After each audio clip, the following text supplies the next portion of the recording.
Meeting to order. Can I have a mover and a seconder to open the meeting? Councillor Poitier, Councillor Loftus. Moved by Councillor Poitier and seconded by Councillor Loftus. Be it resolved that the Council for the Corporation of the Municipality of St. Charles hereby opens the regular meeting of Council at 6 p.m. on April 16, 2025. All those in favor? Carried.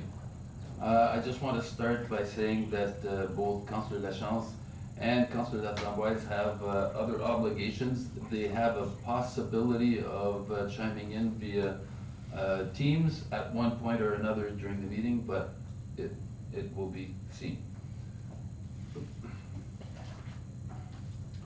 We would like to begin by acknowledging that we are in Robinson Huron Treaty Territory, and the land on which we gather is the traditional territory of the Atikameksheng Anishinaabe. We also wish to recognize our neighboring community of Dokis First Nation. While we meet today, we would like to take a moment to acknowledge the importance of the lands we each call home. We do this to reaffirm our commitment and responsibility in improving relationships between nations and to improving our own understanding of local Indigenous people and their culture. Can I have a mover and a seconder to adopt the agenda? Councillor Poitier, Councillor Loftus.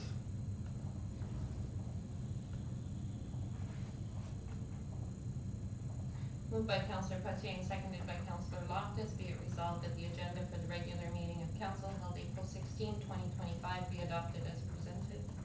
All those in favor? Carried. Disclosure of pecuniary interest, Councillor Loftus. Yes, Your Worship, 8.3.6 regarding the Lions Club, as I am a Lions Club member. Okay. And Councillor Poitier. No, Your Worship. And I am also going to be identifying that with the same item, 8.3.6. I am also a member of the Lions Club. Oops, sorry. Announcements and inquiries from. I have something from the public. Okay. I did receive an email that I will read. So from Gina Kennedy, I believe she's on Marston Court. So it is regarding item 10, 10.1 and 10.4, the bylaws regarding the strategic plan.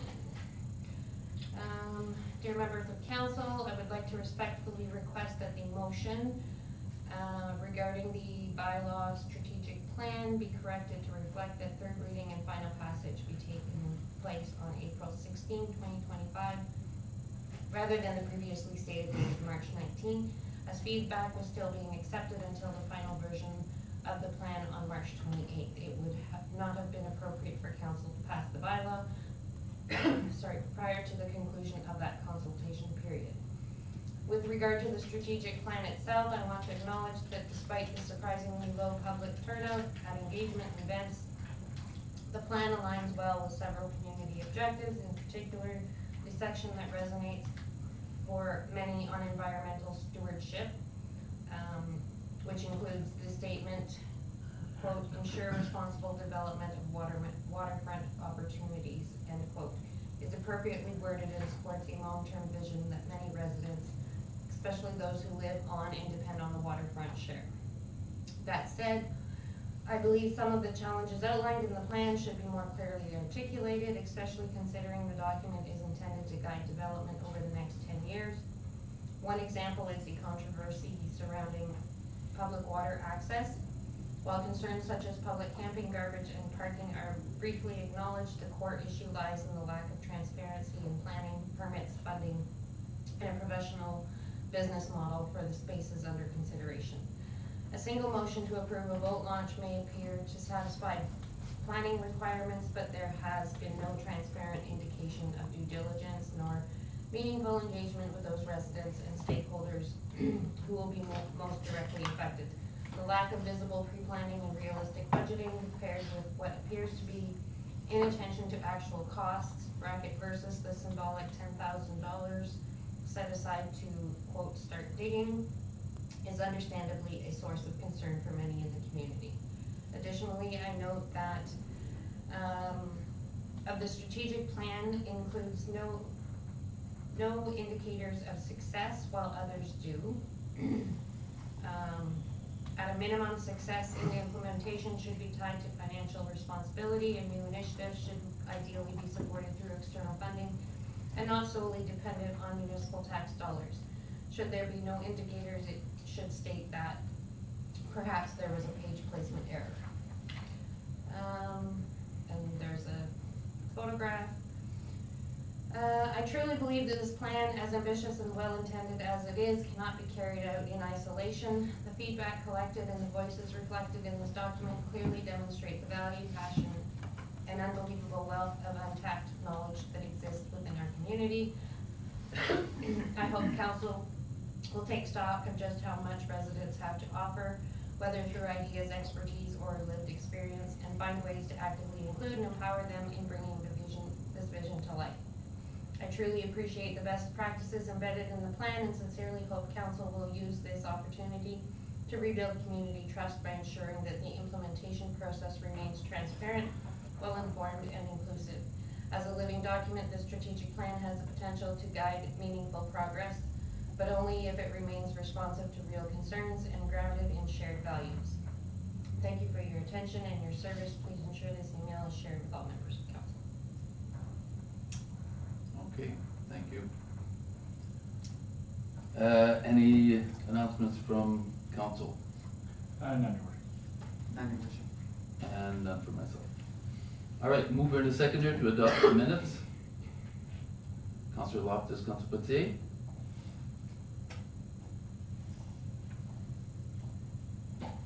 Moved by Councillor Loftus and seconded by Councillor Pelletier.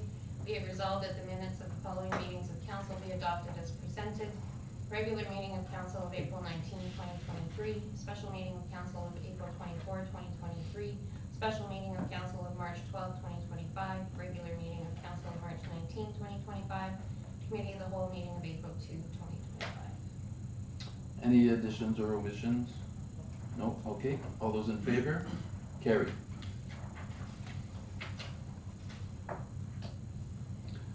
Next, can I have a mover and a seconder for correspondence?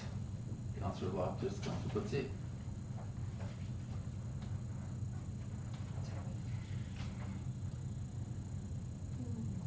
Moved by Councillor Loftus and seconded by Councillor Pelletier. Be it resolved that council for the corporation of the municipality of St. Charles receives following correspondence for information. Letter from number one, letter from Amaranth dated March 5, 2025 regarding resolution regarding buy local and Canadian. Number two, copy of letter from Whitewater dated March 5, 2025 regarding resolution request to increase the tile drain amount. Number three, copy of letter from Jolly dated March 11, 2025 regarding blood collection, no paid plasma. Number four, email from Asiganat dated March 20, 2025 regarding tariffs by local. Number five, email from McGarry dated March 21, 2025 regarding resolution of support tariffs. Number six, copy of letter from Milton dated March 21, 2025 regarding request for redistribution of the provincial land transfer tax and GST to municipalities for sustainable infrastructure funding. Number seven, copy of letter from Thunder Bay dated March 25, 2025 regarding request for redistribution funding for sustainable infrastructure. Number eight, copy of the letter from Whitewater dated March 25, 2025 regarding resolution deposit return program. Number nine, email from Peterborough dated March 26, 2025 regarding resolution redistribution of land transfer tax sustainable infrastructure funding. Number 10, email from Peterborough dated March 26, 2025 regarding resolution tariff motion. Number 11, copy of letter from Durham dated March 27, 2025 regarding motion to amend prior motion presented to Regional Council on February 26, 2025 banning the Nazi swastika in Canada to remove references to swastika from the motion and replace them with Nazi symbols of hate. Number 12, copy of letter from LaSalle dated March 27, 2025 regarding Canadian and Ontario governments' negotiations with the USA on trade tariffs. Number 13, email from Peterborough dated April 4, 2025 regarding resolution City of Peterborough use of X. Number 14, email from North Glengarry dated April 7, 2025 regarding Township of North Glengarry Resolution Rural Road Safety Program. Number 15, copy of a letter from Central Frontenac dated April 8, 2025. Number 16, copy of a letter from Prince Edward, Lennox, and Addington Social Services dated April 10, 2025 regarding Ontario Works financial assistance rates. Thank you very much. Any directions to staff on these letters? Councillor Lopez. Information only. Councillor Petit? I'd like, item, what was it, the rural roads, We've done that. we have done that one, yeah? Yeah. Okay, perfect. And then that was it for me. I think the US tariff one, I think, we generally, Yeah. perfect. Anything else? No, that's it. Okay, for me, it was looking at item number 1, buy local, buy Canadian. Is that something, Denny, that is still in, like, I don't know anymore the way that the swing and sway between the US and Canada. Is this still something that we should maybe be looking at? I would suggest yes to council, but I was just waiting for either AMO to do a recommendation. So I know the province of Ontario just released their Buy Canadian, like procurement direction. Okay. We're not included in that direction as of yet, but library, universities, any directly funded by the province, they have a mandate of Buy Canadian first, unless there's no equivalent Canadian product. Okay, I was waiting till something from AMO to come out, because this is from municipality there, but they are Yeah. working towards that going forward. okay, so we'll wait till we get direction from you. All right, so all those in favor? Carried. Resolution, moving to seconder for resolution regarding, that from March 19th regarding carbon tax. Councillor Poitier, Councillor Loftus. Moved by Councillor Pache and seconded by Councillor Loftus. Be it resolved, the Council for the Corporation of the Municipality of St. Charles hereby supports the Resolution 15 passed on March 3, 2025 by the Corporation of the City of Sarnia regarding the carbon tax.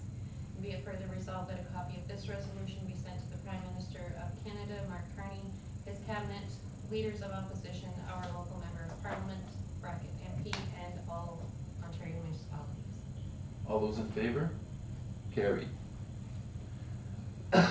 Item 8.1, report to council, first quarterly report, environmental services by Michelle. Thank you, Your Worship. This is for information only, unless any councilors have any questions. Okay, so you have nothing to report, it stands on its own? Okay, I Yes. would just wonder, the complaints on the recycling, have they been addressed? Did have a meeting with GFL Environmental, with their general manager in regards to communication and service delivery standards. Okay, thank you. okay. You good? No, that was, the only question really. Equipment breakdowns, everything looked pretty good. I think, we're going in a good direction with the landfill. It's been improving over the last year, or under the last, 6-7 months. Okay, Thank you. thank you very much. Next, item 8.2.1, resolution to receive cash disbursement. Mover to seconder, Councillor Poitier, Councillor Loftus.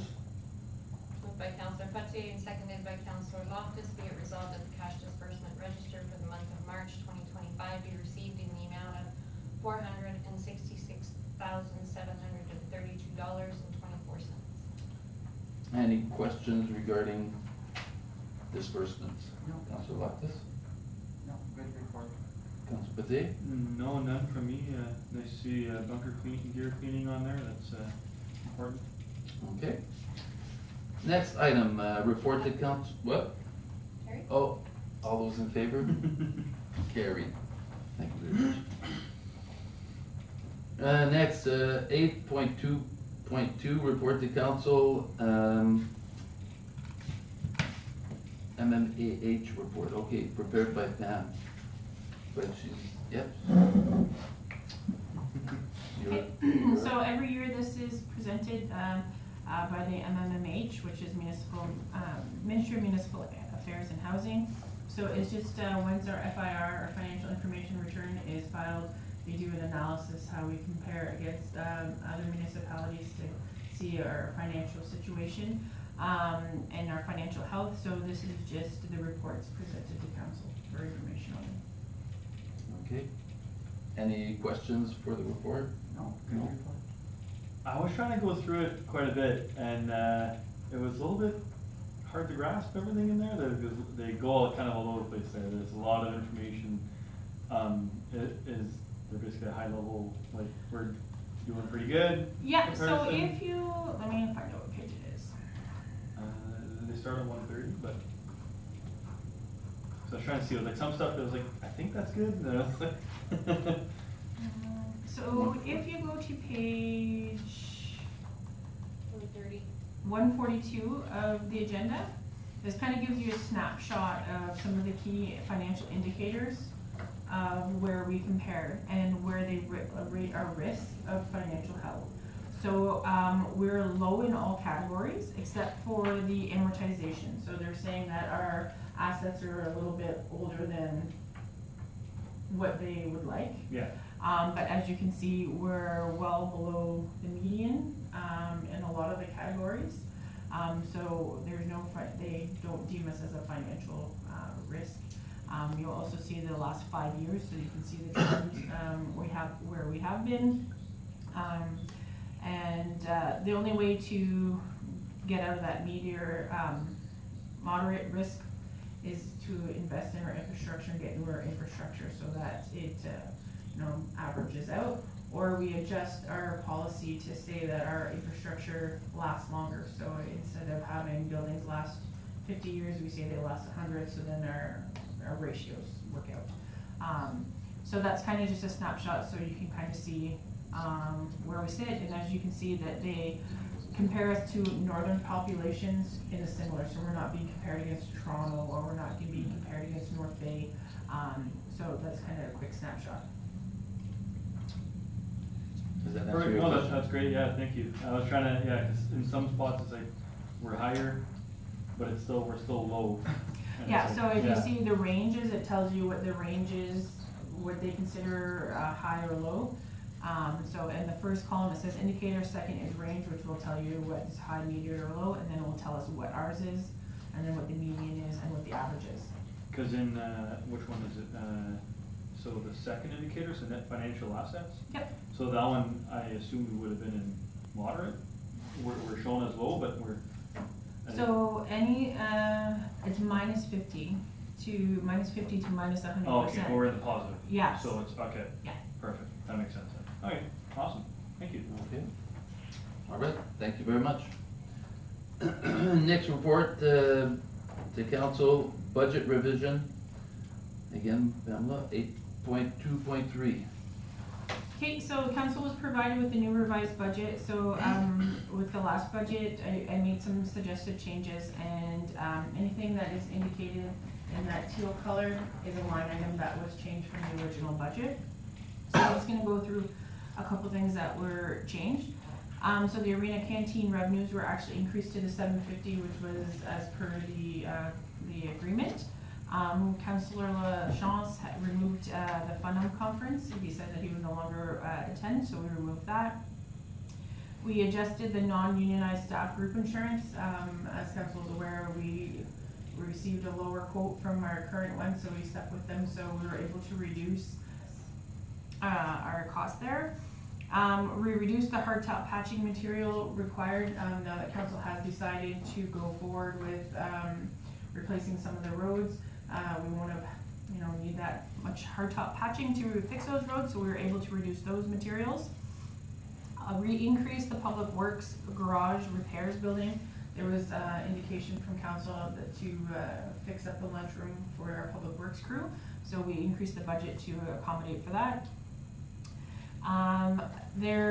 We added $20,000 to rebuild the undercarriage of our dozer.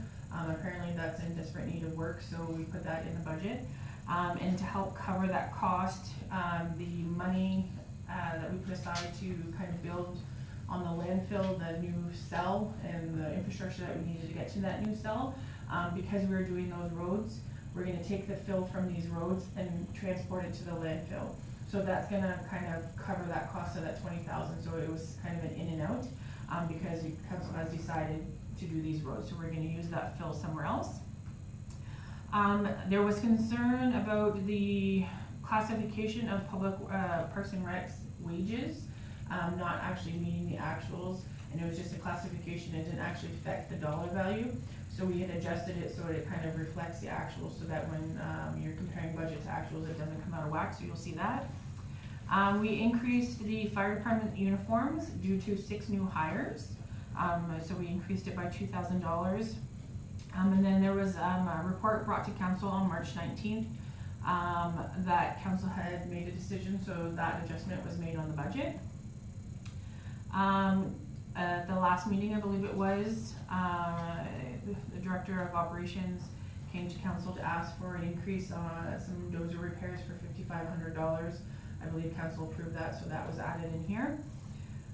We received another quote. The director of operations and CBO offices in the municipal office, we were gonna build them offices. We got another quote since the budget, and we were able to reduce that by $10,000. So we reduced that by $10,000. However, we had to increase our legal cost by $10,000 because of new information that council, I believe, received at the last council meeting also. So with all those changes, we did get a small reduction of $5,834.66. So that brings our tax increase down to 6.15. Also at the last council meeting, council had asked for a tentative work schedule for the next 4 months. So that has been placed in there also. And again, I just want to reiterate, this is tentative. These are projects that are planned. They may change timing depending on certain situations or availability of product. But in an ideal world, this is what we hope to get done and in the time frame. So any questions about budget? Personally, there's one item in the whole budget, and I know I don't want to be the one delaying everything and moving it ahead. However, we had discussed at several points what could be done with the library, and although we had made lots of suggestions, the end dollar of the budget had not been modified in any way. From what I've heard, actually, is that I think they're starting to realize that maybe there's savings that they can obtain in some way. And what I'm proposing is that we hold our commitment to the library to the same amount as last year. That's what's coming from, that's what I'm recommending. But again, that's what I'm thinking. Councillor Potsy or Councillor Loftus? Well, I think that all departments, like, they really have to tighten their, you know, we've got roads that, we've got a commitment to do our roads, and I think that all departments need to look, and even like the library. So I would tend to recommend that, you know what, we go with maybe something like we did last year, like it was 88,000 or something last year, or. It was 86, but they contributed $10,000 from their own reserves, so our actual contribution was $10,000 less. So from what I'm understanding from the mayor is that we would match the same contribution, which was the $10,000 less, minus the, plus the small increase that they asked for this year. I think it was $2,600 that they asked over, but also that $10,000 from reserve. Whether they choose to take it from their reserve again or able to cut costs to absorb that $10,000 through cost savings, that will be up to the board. Councillor Potsy, do you have any? Yeah, I have no objection to that. At the end of the day, if they go over budget, you know, like you know what I mean, if they go over budget, they go over budget, right? That's, so what are the repercussions of that? There's not really a whole lot we can do, right? If they're gonna get their funds. Yeah. That's what they Yeah. have to work with. Yeah. It's just also considering that they have another librarian Yeah, at one day per week that they could maybe access. That also could be a savings that they have never made use of, yeah. so. No, I think that's a good option to look at. I don't know if that further delays the approval of the budget, but, Yeah, but I think if, it might require a special meeting at one point after, but that we can determine Yeah. that later. So are you? yeah, I'd be in agreement with that, but, yeah, it's unfortunate if this, it just further delays, but, I mean, we're looking better than last year, I think, still, so, Okay. yeah. And, so any other questions for the budget yourself, or? Sorry, Councilor Loftus have a? Do you have a Yeah, I question? have questions. Okay. In regards to the budget, but you can go ahead if you want. Which one was it? Yeah, so you had mentioned using the, you know, the fill from the road. Does that have to get, like, are we gonna have other costs and having to get that pulverized or anything, or just, cause it's usually just gonna be pretty large material, or are we gonna be, I don't know, maybe that's maybe more of a question for operational? I will need? defer Yeah. to the director of operations on that question. Are we still gonna need gravel or something to put on top? 'Cause We are it's- still gonna need more material, but that's going to be part of the base. Okay, okay, perfect, sounds good, thank you. And then, I think that was mostly it, the 6.15% increase. Now, we're basing that's what the increase is, but we're still, increasing higher than that due to the, what was, foreseen, like 10-year plan, it was, wasn't it higher than that? So, at that projection, based on the roads and stuff like that, I think we're at 6.5%. Yeah, Barring all of those being exactly what it is. So we're kind of in line with that, but I just wanna point out, we did some numbers. So in the 6.15%, 1.9% is due to our capital investment that we're not required, that it's suggested that we increased in order to get to that point where we can be funded. At the last council meeting, I had discussed all the board increases that we have no control over, you know, the DSAB, the OPP and all that. That represented 1.5%, of that 6.5. And we also had the increase of the fire truck payment, which is new to our budget. So that represented 1.34%. So looking at operations, if I take all of that stuff out, I think it was just over 40,000 that we're asking for an increase for operationals, which equals 1.34%. And context, CPI for 2024 was 2.4. So we're not keeping up with CPI. I don't think we had too many one-off events last year where we had to jack it up just for 1 year in operations to bring it down. So just for context of, yes, we are increasing by 6.15% as per this budget, but really our operations is at 1.34. perfect, thank you. And yourself, Counselor? Yeah, okay, so on page 212, new garage drawings, 10 grand from Public Works. Yeah, so we What had. is this? Like, We had discussed for a couple of years now about building a new garage, a public works garage, a public works administration, public works fire department, but we've never really started to see what that is. So whether it's actually drawings, whether it's a consultation to see what it is, what do we need to do to start that process? It was $10,000 for that, to make a plan. Are we extending on the current garage and just adding bays so that we can fit our trucks with the plows in it? Are we building a whole new building? Are we combining a bunch of things?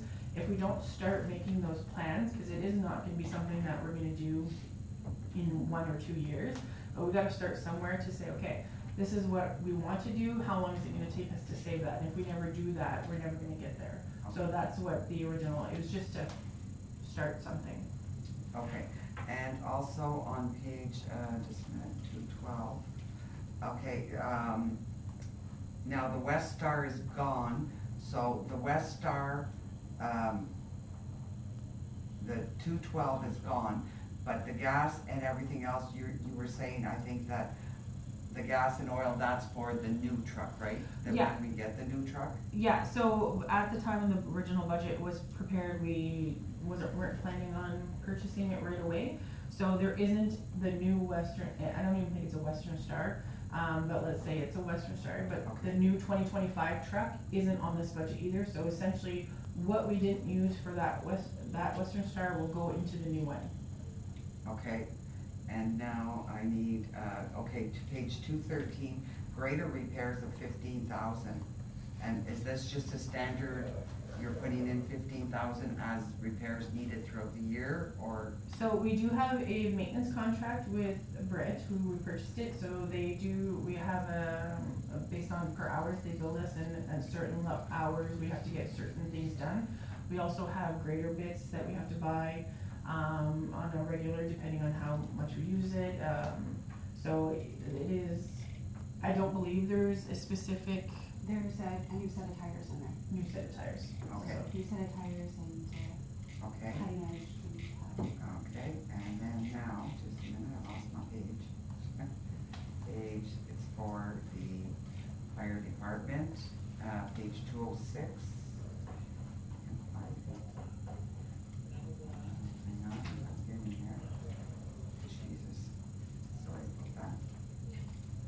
201. Okay, 206, where am I? You looking for expenses, Okay, council office? for the firefighter equipment, it's $46,750.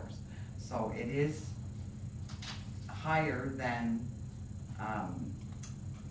the lot, what is it? Yeah, like it's increased to like $10,000. So I can answer the increase of the 10,000. So, we were successful in I think everybody got a grant, a certain amount of money through the province.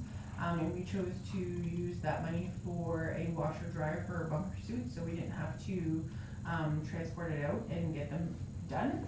So that cost, I think it was $11,750 for that piece of equipment. So we added it to the firefighting equipment budget.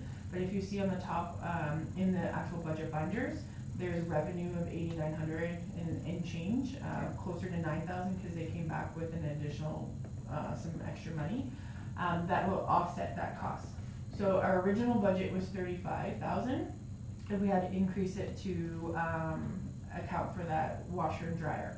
Now for the original 35,000, I'll defer to the fire chief because maybe he can break it down so that council's aware of what kind of things that we use that $35,000 for. So the firefighting equipment budget is it's kind of a catch-all line for anything that we use for any of our emergency responses. So things like bunker gear, helmets, any hoses, any nozzles that have to get replaced or have maintenance done to them.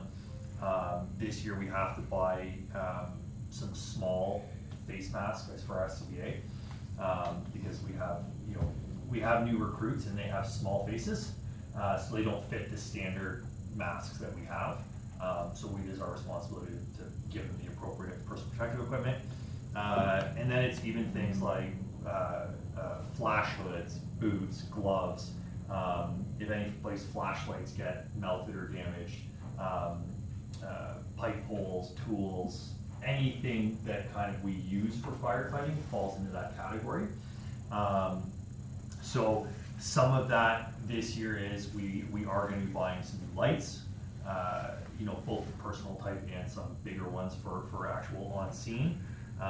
Plus then we've got 3 sets of bunker gear, 5 new helmets, at least 12 lengths of hose, 2 nozzles, the masks, and those things aren't cheap, for example. So 35 is actually,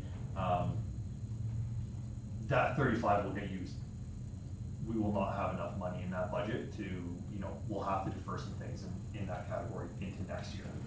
Okay, So. and also your practices and your training. you've got two different, like you've got $26,000 for your practices, and then you've got your training, 10,000, so is it practices and training is not the same? No, so at the FD practices line, that's all wages for in-house Tuesday night practice sessions. The training line is for any fire college training, any third-party training, anything outside of what we physically do here in the building. So if we send somebody to any course, it comes out of that training budget line. Okay, and, there was one other thing that I was gonna ask you. Oh, for the conference, is that a standard of $4,000 to go to a conference every year? Like, is that a standard conference that you have to attend every year? We don't have to attend it every year. Generally speaking, I attend it every year and then I take a different person with me every year. We should be attending it. Okay. Cause like I'm just saying for yourself, if you have to attend, that's okay, but I mean, if it's something that's not like standard that you need to go, that would be like a little bit of a savings, but that's all. And then I have page 202. It's just for the office. I would just like to ask Pam. I was looking at all of the, where's 202? I was looking at all of the, what do you call it? Where is it now? It's on 202, I'm sure. It's on 202. Okay, sorry, I'm lost. Okay, but it's all of these, you've got eScribe, asset management software, maintenance management software, digital payroll software, GIS software, software hardware maintenance, and accounting software. And it comes to like $69,000 for all of this software. Is that something that we all need? Like I'm just looking at all these, I'm sorry, I lost the page. I did have it in. 204. It's 204? Yeah. Okay, because I mean, I was looking at all of those software programs and I'm thinking, is that something that it's like $69,000? Yeah, so the CGIS software we use for bylaw and planning. We also use it in-house, so yes, that is it a legal requirement? No, but is it highly recommended and used? Yes. Okay. The accounting software, obviously, Yes. that is a must. The $20,000 for the maintenance manager software. This is gonna be like a higher this year and then hopefully lower next year, because this is gonna be the implementation year. This is that work order software that we talked about. Now we can digitally send work orders and keep track of all the work that we do. Okay. And then it helps tie into the asset management software, so that we could say we've responded to the same road 5 different times and spent so much money on this one thing, maybe it's time that we look at replacing it. It also does our inspections so that we have digital records of our inspections. So that's what that $20,000 is. As for the, I think it was like the software, Hardware management. yeah, so that's our like emails. We have our IT person there, so we get charged for all our emails, our server hosting, all of that. So yes, we need it. Can we look to see if we can get it cheaper? Potentially, that's something that we can do, but it is something that we can't cut completely out of our budget. What was one of the other ones that you said? Asset management software. This is actually pretty cheap compared to what we should be using. Some of the softwares that we were looking at, implementation, obviously the first year that you implemented is like the most. We had quotes of upward to $50,000. And then you have your annual subscription, but obviously for that you get a lot more. And it could encompass a few of these things. One of the asset management softwares that we're looking also has the maintenance manager software, so it could be a 2-for-1, so they can talk to each other. Okay. So that you don't have to enter it into your work order software and then have to remember to enter it into your asset management software. It automatically talks to each other, because if you don't, then you're kind of not having the correct data up to date, right? So all the software. The only one that's also new is the digital payroll software. Council had expressed, Yes. wanting to have some kind of digital software accountability to make sure that clerical errors are limited and proper tracking to make sure that you're not trying to guess what you did 2 weeks ago and coding is done properly. So that is something that is new that council had requested. So that maintenance management software of 20,000, it could go down next year. Yes, it will most likely go down next year. So this is your first year's implementation Okay. because they kind of do everything, set everything up for you. And then you'll just have your annual subscription going forward. Okay, cause I seen 7 there and I went, oh my, we've got software for everything, like, that's a lot, I was just, Yeah, so last year, if you look at last year's budget, we had lumped it all together. yeah. And it was a large item, and then I had broken it up this year so that you could actually, see it. The other one that you had mentioned was eScribe, which is for Yes. your meetings, right? So I had broken that out and put it in council, whereas before it was all lumped together and is it as admin. And it just makes it easier to see what you're spending instead of saying $60,000 for maintenance software. But, oh, okay, 10,000 for accounting, 10,000 for this, 10,000 for this. It made it easier for you to understand where it was going. Okay, that's good, you've answered all my questions.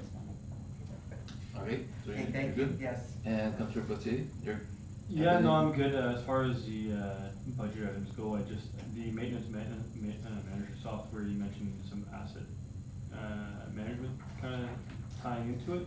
Is it potentially gonna take over the asset management software, or are both still gonna be needed to, like, yeah, okay, it's not one's gonna take over, well, No, it- one system and a little bit more. like Yeah, you the said. one that we're looking at, they do both, but you could have two separate ones and they don't do the same thing, like they don't give you the same information.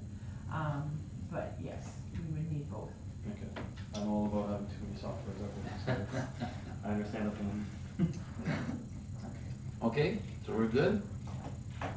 Thank you very much, Bill. Next, the recommended resolution. If we're making a change, Defer we defer? Or we refer? Defer, okay.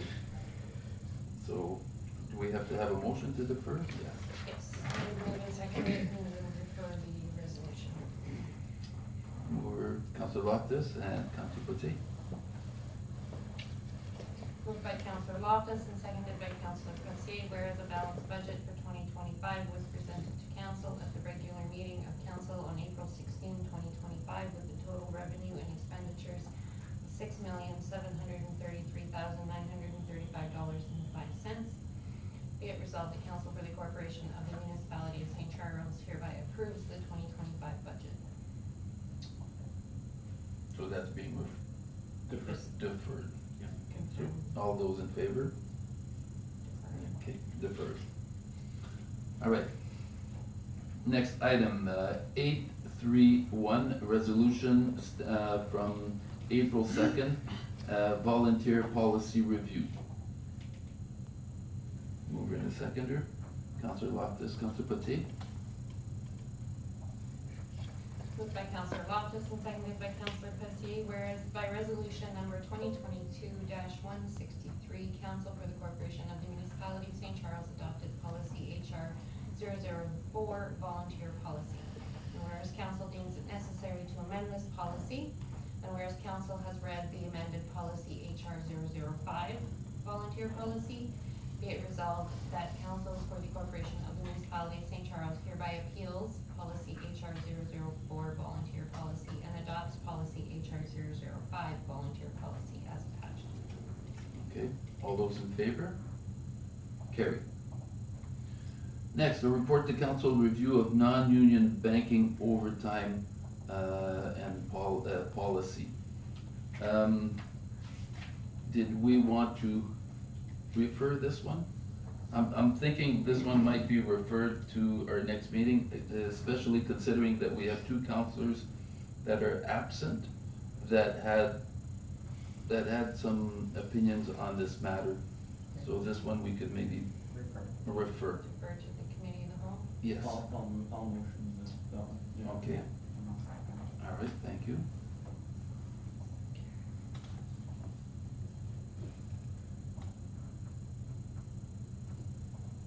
Okay,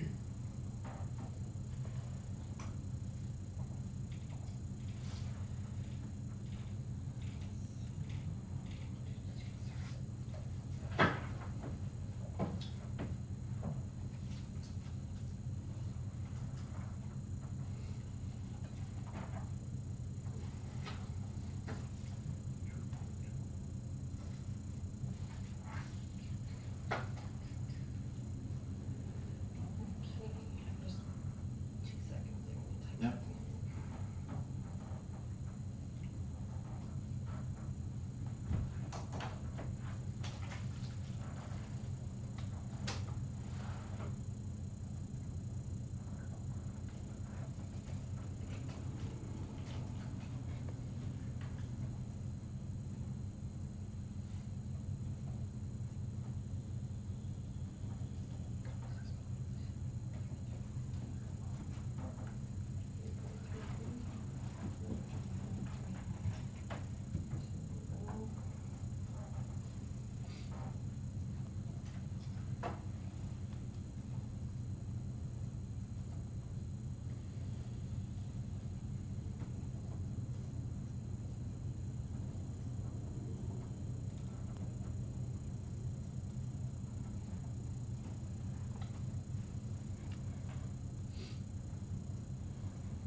Moved by Putzi, seconded by Councillor Loftus. Be it resolved, the Council for the Corporation of the Municipality of St. Charles agrees to defer item 8.3.2, review of non-union banking / overtime policy to the Committee of the Whole meeting of May 7, 2025. All those in favor? Carried. All right. Next item, 8.3.3, resolution to adopt a 4-day modified work week for union members. Move in a seconder, Councillor Loftus and Councillor Patsy. Moved by Councillor Loftus and seconded by Councillor Pelletier. Whereas Council has read policy HR 006, 4-day modified work week policy, union members.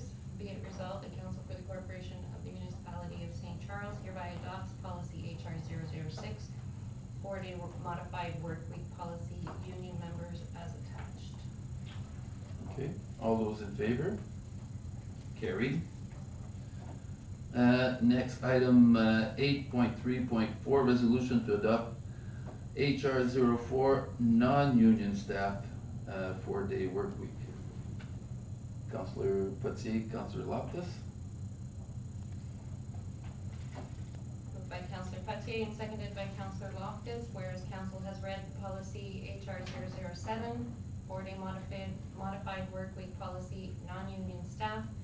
Be it resolved that Council for the Corporation of the Municipality of St. Charles hereby adopts policy HR 007, 4-day modified work week policy, non-union staff as attached. All those in favor? Carried.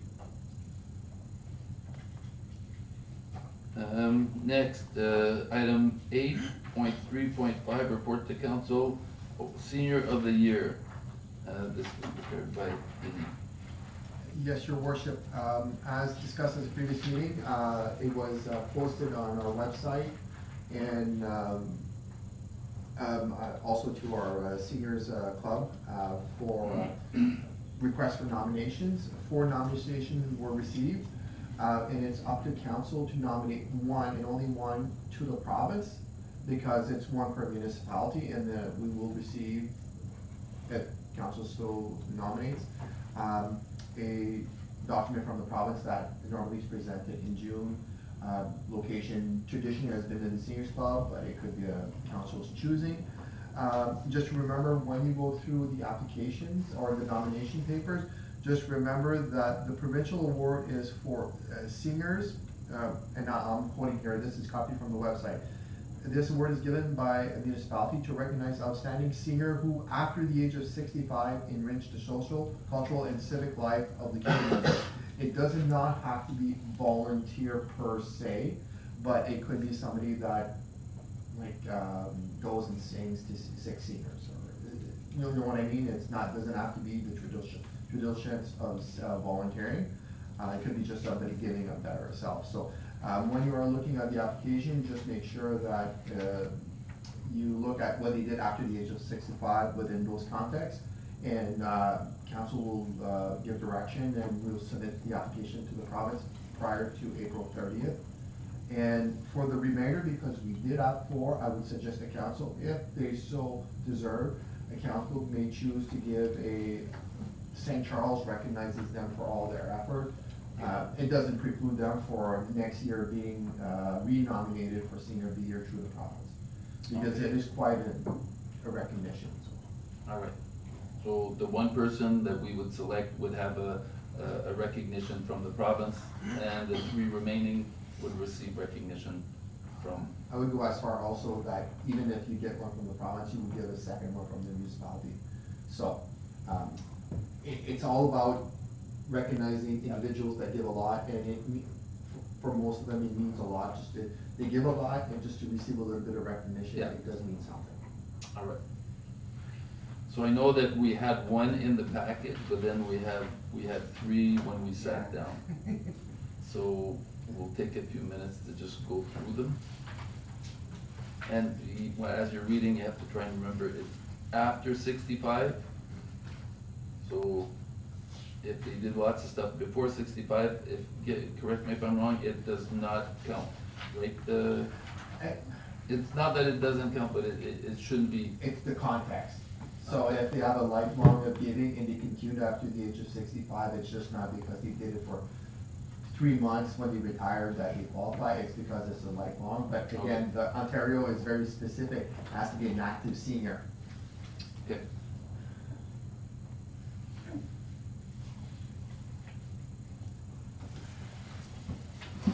May I ask a question? Yes. Okay, we have one nominee that's for 2 people. So what do we do in regards, like, it's supposed to be for one individual? I would suggest, because it is all good intention, that it be considered 2 different nominations. You know, unfortunately, I know it's written for both of them, but you can only submit one name. So, to the province. So, it is, again, it's not something that's not really $1 million here, but if you see one of those 2 members deserves more than the other, it could also be considered, or council may just choose, unfortunately, nomination is not as clear as it should be. As it was just received, as it was difficult, but again, council may choose one of those 2, there's nothing precluding council to make, say, because we all know, we know what they did, and all the hard work they did in those events, so it's not hard to know that, we can nominate one of them, and we can never nominate both at the same time.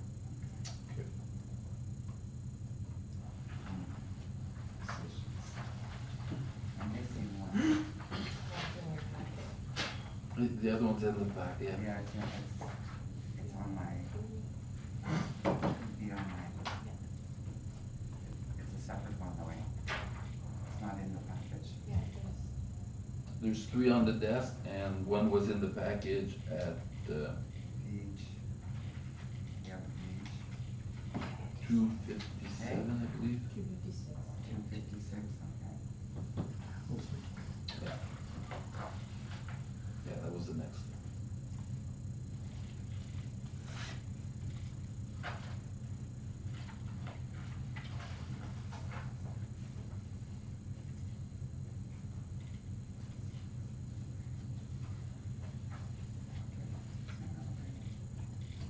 I will get it. I wish we would've got these nominations earlier, like the other 3, Problem is they're able to nominate right up until tonight. Okay, actually till April 30th, isn't it? But we have to make our decision before. unless we call a special council meeting. No. And it's like, unfortunately, and I would suggest like next year that I will start probably in early March. Good idea.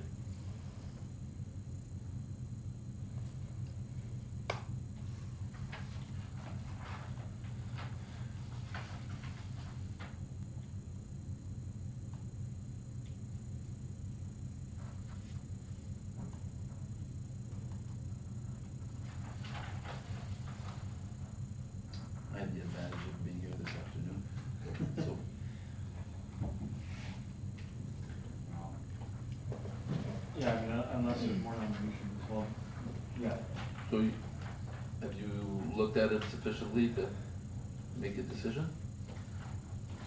They're all, you know, they've all provided a lot for the community. One that I know stands out and not just, I know it says, like, you know, for your community, or civic life of the community, and I don't know if that's meaning mostly of St. Charles, or, but I know, Elaine has, you know, done a lot for many different communities.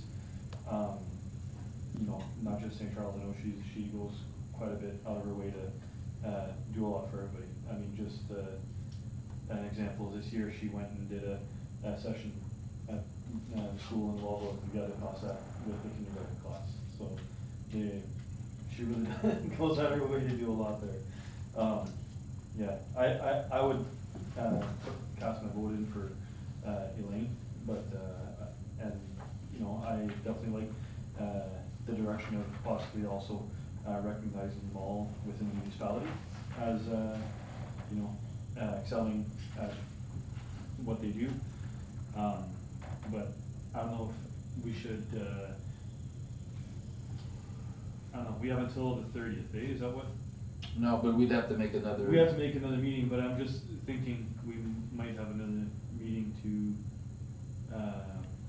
no, we're not gonna have another special meeting for the budget. Possibly, but Well, it's just- not yeah, definite. Yeah, this one's not something that we need a special meeting for, but, Yeah. yeah, anyways, I would cast my vote for Elaine, thanks. Yeah. Okay. How about yourself, Councillor Loftus? Well, I know Colette has done a lot of stuff for the community, especially, you know, with all the programs that, you know, Jackie LaFleur, Big Bear Rally, like they've had fall tournaments, they donate time to the church. You know, Elaine with her butterflies, like,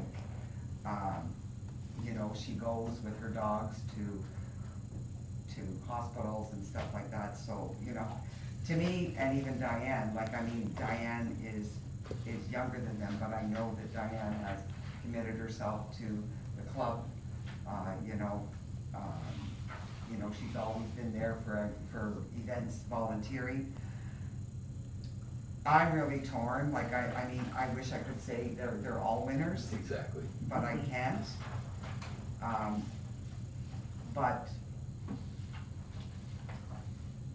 for this year, I will say for the dedication that I know with the,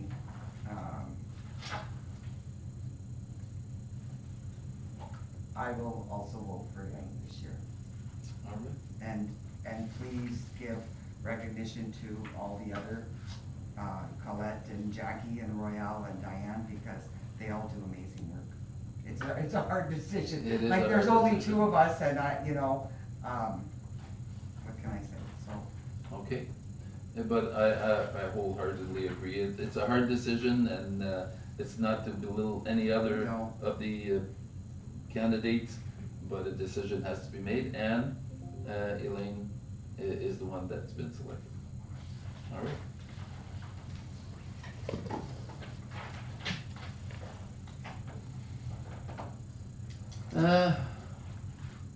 Next.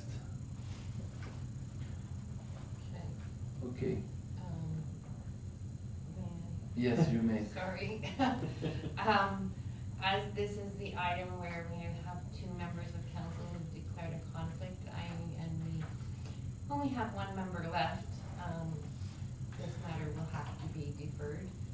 And I would just say that it will be deferred to the committee of the whole meeting on May the 7th.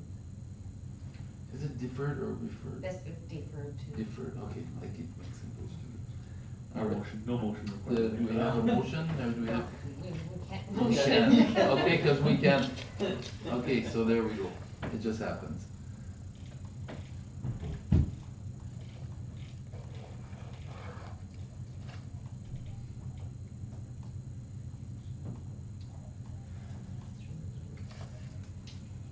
So let me know when you're done. Yeah, I'm good. You're done, okay. Next item, 837 Sudbury East Chamber of Commerce minutes for information only. Somebody have questions or comments? No, all right. Next item, 8.4.1, report to council, quarterly report, Parks and Rec facilities.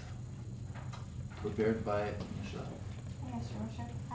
The report is for information only. I just did want to make one note that there is an error on the date on the bottom of the ice plant shutdown. It was actually March 17th. We were open through March break. Okay, thank you.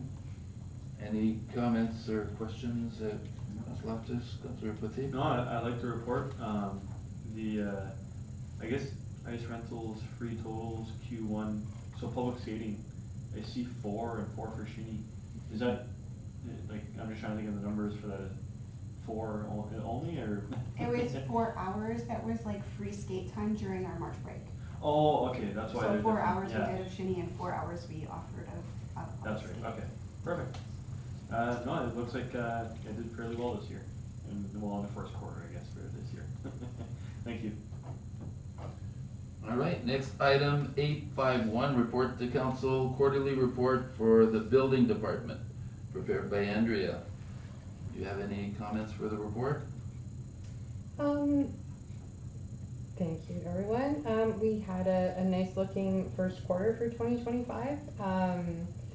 And a note that already 11 applications, so basically more applications than permits issued in quarter one. So we do anticipate a few more homes being added to St. Charles in 2025. Other than that, we have started to receive applications for short-term rentals and are pushing with our enforcement to make sure that anyone who is operating this year is speaking to us about applications. And we've also got some travel trailer applications that are being reviewed as well. So those new programs for this year have begun. So you'll see more in the next couple of quarters as the information evolves. If anyone has any questions, I'll open it up. Any questions, Councilor Loftus? No, I just wanna see homes being built. Yeah, that's for sure. The travel trailer applications, are they well informed? Are they applying it for it properly, or are they just applying because they think they need a license to have a trailer on there? No, honestly, I haven't dealt specifically with the packages. They've been coming in. They're still kind of with the clerk at the moment, but no, people were excited. In some cases, because they've been talking about this for years, knowing something was coming, we kind of got that first little burst of people who wanted to apply, and then the rest kind of tend to come through enforcement Yeah. or complaints, or knowledge and education. So we'll see more as the year progresses. Perfect, awesome, thank you. No problem. All right, thank you very much. Next item, 8.5.1, strategic plan implementation. Denis. Yes, Your Worship. So this is a bit of a good news. The original grant was to wrap up by March 31st, with the report being submitted to council. We did go under budget by, sorry, I should have my glasses on.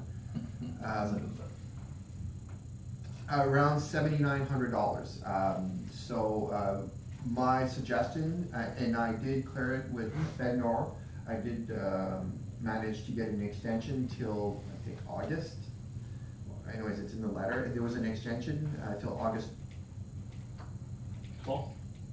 Completion date. July 31st. July 31st. So it was extended. Plus, we are allowed to shift money between accounts. So that balance of funds, I am suggesting to council, because we are paying 10% of that, which is $800. So we can save $800 and not expense the balance. But as mentioned, it is a big document. We need to start meeting and start figuring out which one will be priority.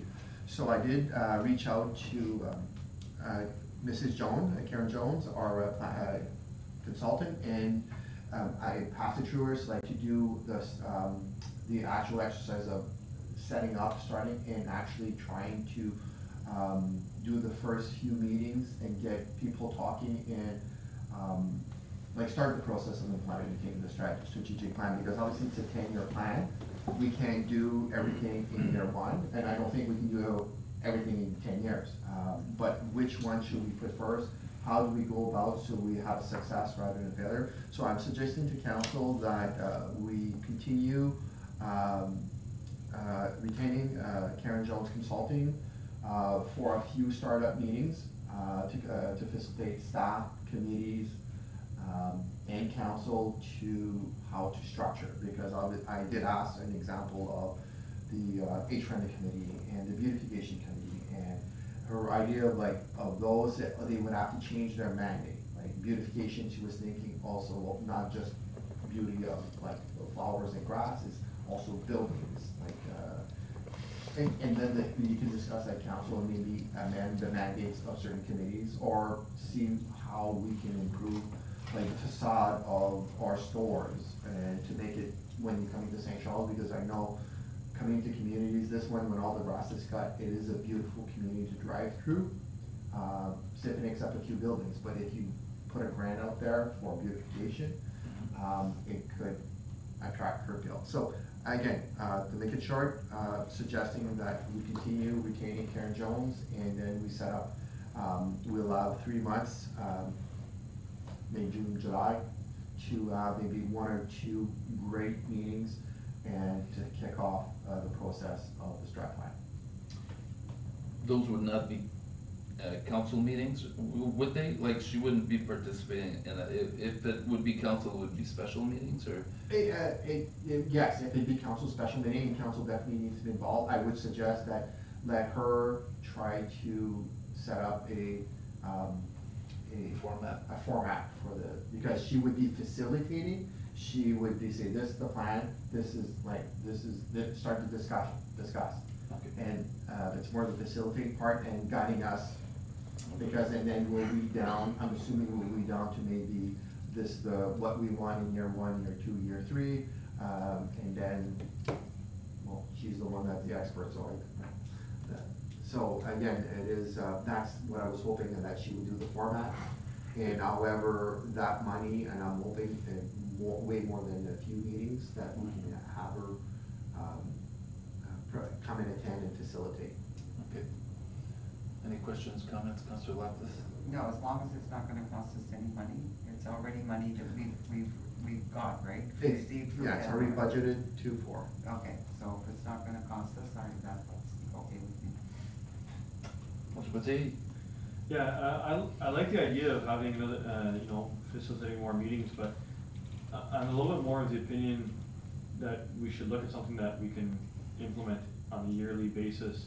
I know the strategic plan is something that, we want to do for something that's planned for the next 10 years, but something that, was highlighted was, it was brought up that, community engagement, or that was low for the event, but it was actually higher than average across the province. I had done a little bit of research on that, because I was a little bit alarmed by the fact that there wasn't that many, I was assuming maybe a couple hundred people would have participated in, the surveys and stuff, but we were actually on the high end for, community participation. But I'm almost thinking we can build on that participation in having either biannual or annual town hall sessions, and maybe one of the first ones could be towards the end of closer to the deadline, and at that point, annually we can maybe she can build that template, or of what we should try to go with, and then we can build on that and have there. To me, strategic plan is something that, as mentioned, should grow with the community, and there should possibly be changes done, yearly or every now and then. But in having a more of a town hall meeting where maybe we focus solely on the strategic plan, maybe we'll get more people involved in providing input and feedback on that, and giving some very valued feedback. I think that's would be a good way to go about it, and would involve more of the community as well. So you're saying that try to get with community involvement as opposed to getting her to work with council and staff? No, still work with council and staff. We can still, we have 3 months essentially, great to get to do this. We can have, I think with $7,900 left, we can probably have a council and staff meeting, but towards the end of it, I don't know if it's feasible to do it in that amount, with that funding, but, towards the end of it, you know, do we now say, hey, this is the town hall, this is the strategic plan of everything that was, provided, you know, with all the surveys and everything? Cause right now, we're publishing it, and this is, hey, here's the strategic plan, Yeah. everything that was found, right? I agree that a strategic plan is something, a long-term forecast, and eventually, as you move ahead, it might vary, it might change, you might put focus at a different area.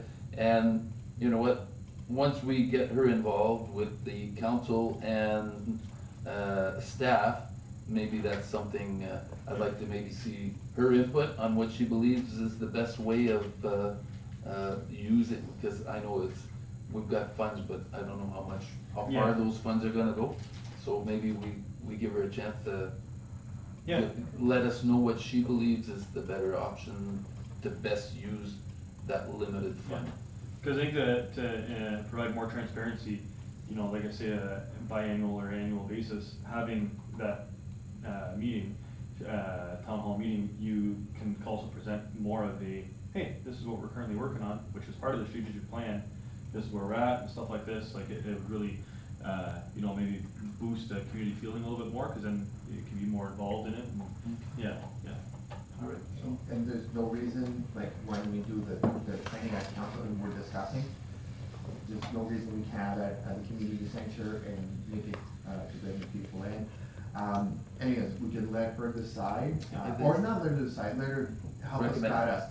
Because the idea here is for her letting go of the reins and we take over, we as a community. And hopefully she'll push us in the right direction. Unfortunately, we only have till July, but, if council, I would be looking to see in May if we can do I'm gonna recommend a special meeting just to discuss the strategic plan. And, if council is agreeing, we'll find out when everyone is available and, maybe potentially do a special meeting for the strategic plan. All right. Are you in agreement with that? Council Lapis, you okay? Yeah. All right.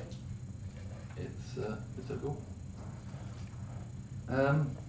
Next item, protection to persons, 8.6.1, report to council fire department, quarterly, recommended quarterly report.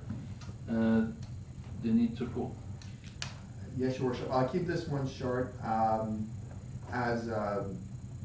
so the council was wanting more information off the quarterly report.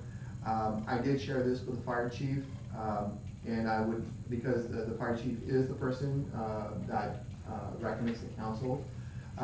This is just a report that I found online of the potential what could be asked in a quarterly. Well, this actually was a monthly report in a much bigger municipality, so obviously some of these do not apply to our department.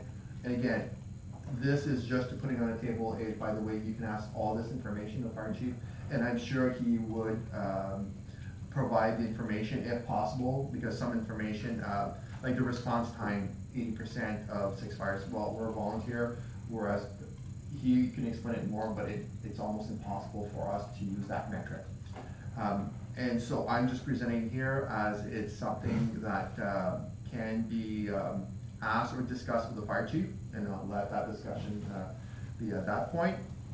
And, council did want, specifically on exit interviews, and that's something else, in the actual report, it just required the number of exit interviews completed. You can discuss with the fire chief of finding out why, and letting council know why.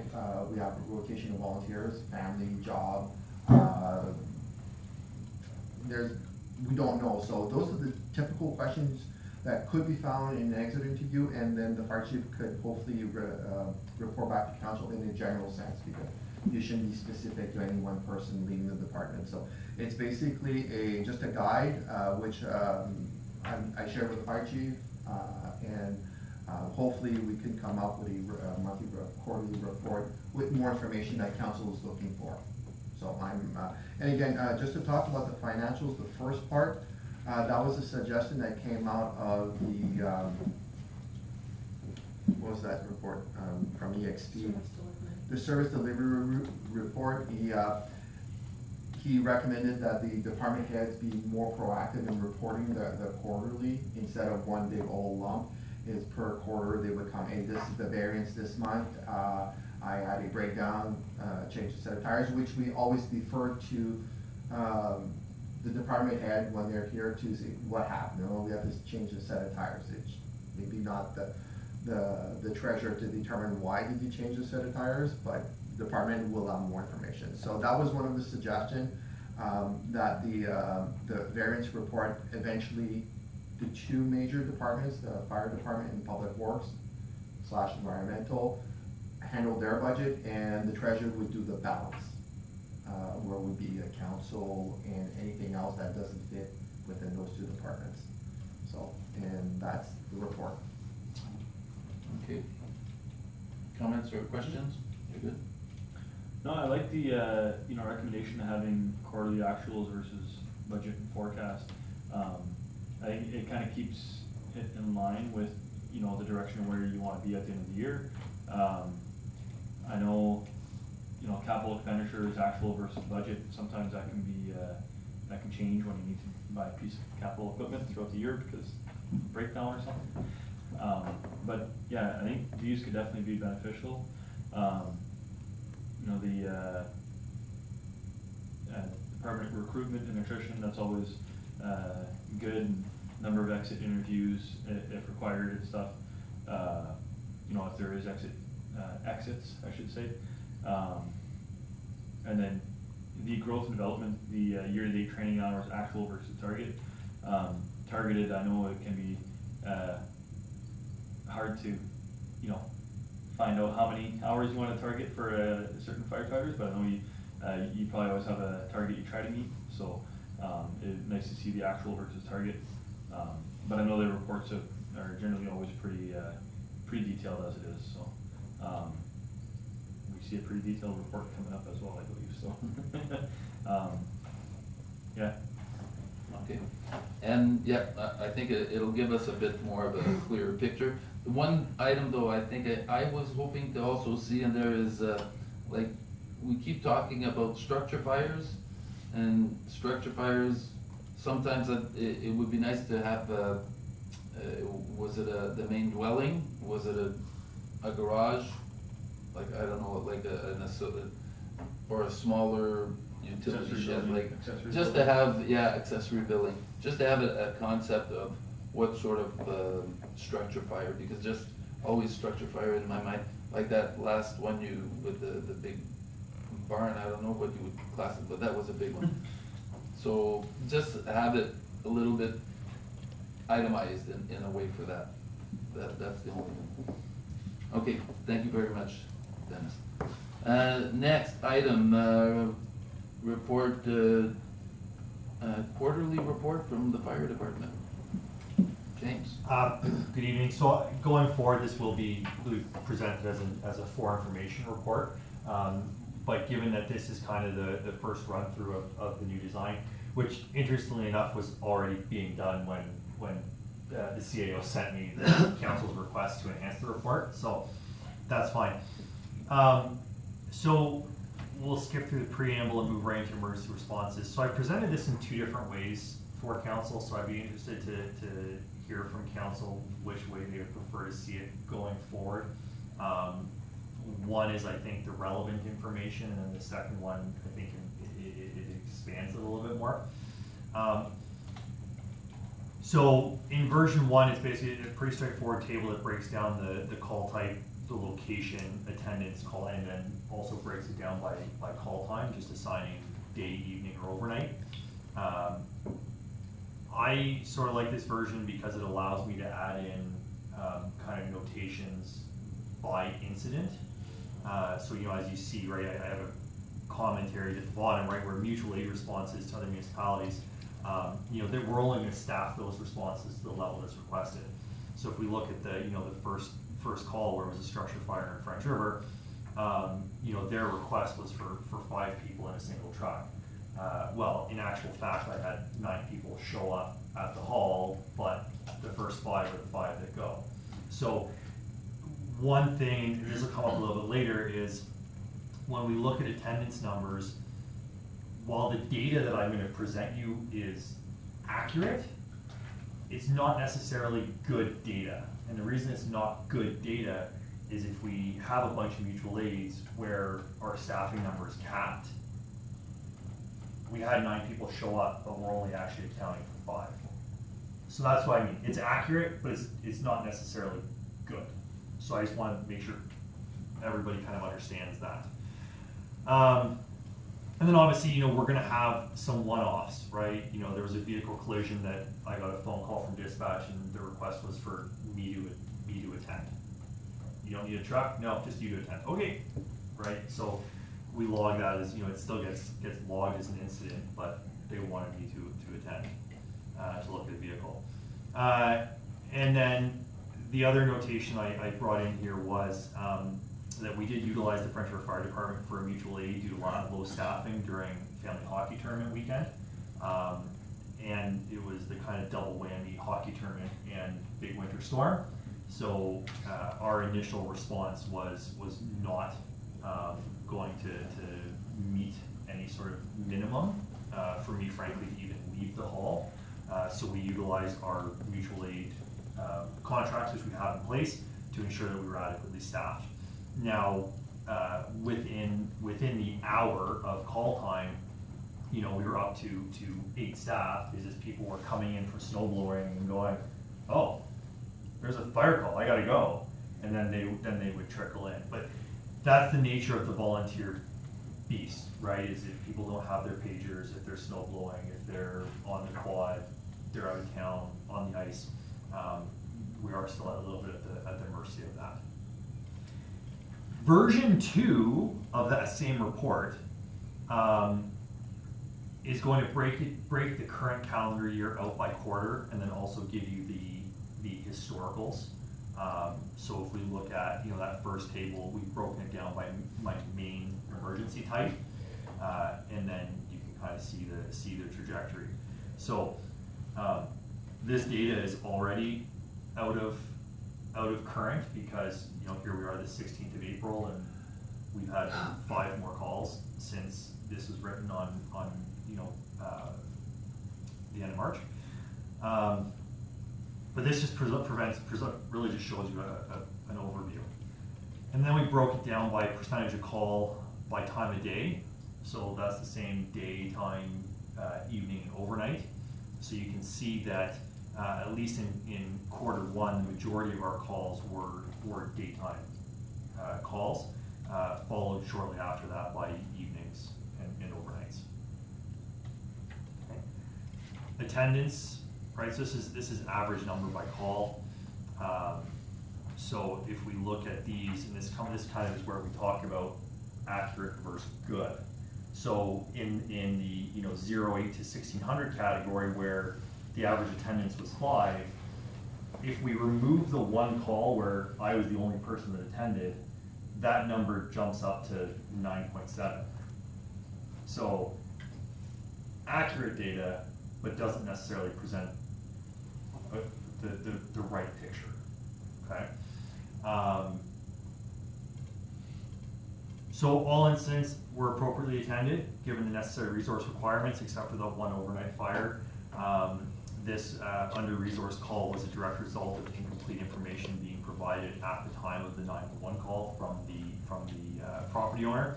But regardless of that, the outcome would not have changed with additional personnel on scene. In February, there was an incident involving our tanker. It was pulled into the ditch while operating a structure fire. The driver was obviously uninjured with minimal damage.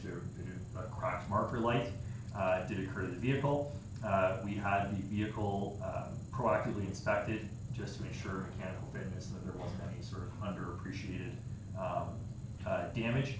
The mechanic did, through that inspection, find a worn drag link that could lead to future issues down the road, so we did have that replaced as well. Mutual aid activations, 2 for French River, 1 for Marks Day Warren, 1 automatic aid for Marks Day Warren, and then 1 mutual aid from French River back to us. So that's sort of version 1 and 2. So I don't know if if the members of council that are here have a preference for how we present this data moving forward. For me, I'm happy to present it either way. Well, I agree with some of your statements in that it's easy to look at it in the wrong way, but if you see it in each of the formats, then you can sort of, depending what you're looking for, or depending on what information you're trying to take out of the report, you're gonna use either one or the other, depending. So if it's, in my mind, if it's not that much extra work, having them all there in some form or fashion, recognizing that it's all the same source of information, I think they each have their own value.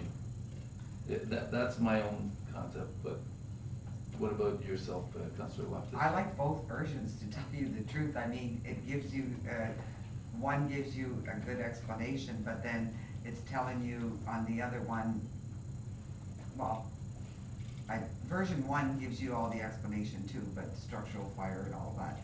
But I like number 2 because it's got like rescue, burning complaints, grass frost, like it's more itemized compared to number 1. So in version 2, just for interest's sake, so those emergency types, those are basically all of sort of the main options for when I do my fire reporting back to the province. There's like 100 different categories by incident type, but this is how they all kind of sum up in each one of these categories. So obviously in version 2, you get to look at the entire year. Yeah. Whereas in version 1, it's really just, hey, here's the snapshot of what happened in this quarter. So I have an idea to integrate the two, and I think we can integrate the two into one version. I'll leave it. Version 3. It'll be version 2.1. Because it's nice to see like the structural fires, like I like how everything's itemized, you know? And I probably, to Mayor Brangonnier's request to break out dwelling versus accessory, we probably can do anything we want, but we can probably break it out in there and identify it. Yeah, I like version 1 and version 2. Unfortunately, I think you might have made yourself a little bit more work here, because I think it's almost good to have both.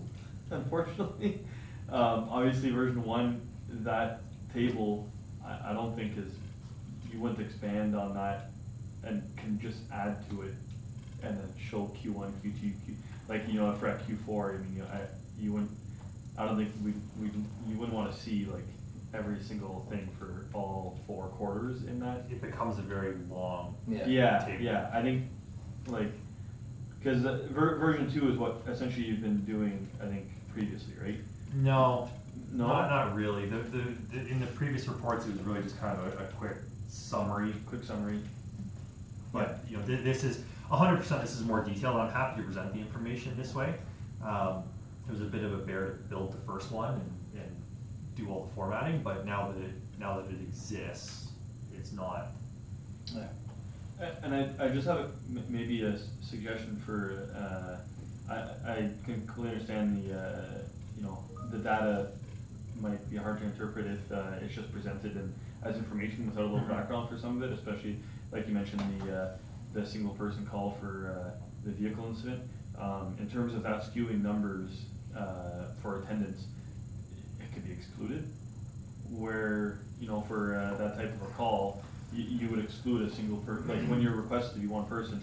And then also, in terms of attendance, like you said, for the one for mutual aid, where they only requested 5, but we had 8 or 9 attend, we could just put in brackets, there was 9 people that came, but only 5 were requested. So, and it kind of shows at least, you know, you already know the numbers, right? They requested 5. Yeah. And you obviously know there was 8 or 9 that showed up. So I think that just, you know, goes and shows further like, hey, and then that way it doesn't, you know, the numbers can be shown a little better, I guess, maybe, or we don't have to worry so much about, like you say, the data not being good, as, you know, in that sense. But if there's a way, because I know all these tables are definitely a lot of work to keep up with, so I don't know if there's, like, yeah, I don't know what the other opinions are on it. The version 1 is, it's nice to see the different statistics are, but the version 2 kind of breaks it out into a little bit more bigger picture, understandable format for sure. I'll just keep both. Like tables, right? Once they're set to auto-populate, it's not too bad. Yeah, that's it. Okay, so moving forward then into training, I really sort of struggled with how to present this one, because it's a lot. So basically I went through this similar thing to the emergency responses. I broke the training sessions out by the major sections of firefighter 1 and firefighter 2, and then basically took each individual training session, which would be a subset of.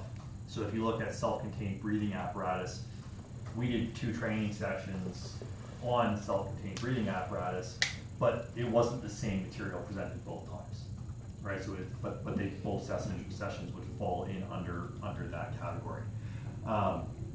So I think this is a pretty good kind of way to present a snapshot of what training is being done on an ongoing basis. And then we included in all the equipment, truck inspections, maintenance on the vehicles. And then training attendance, as I understand council's looking for some more information on that. I kept this pretty straightforward because I am cognizant of the fact that these are all, you know, open sessions of council, and we don't want to run the risk of putting anything in that's going to identify individual firefighters. But I think this does give a pretty good snapshot to council in terms of where we are with the expectations placed on firefighters to attend training. For me, looking at this table, you know, the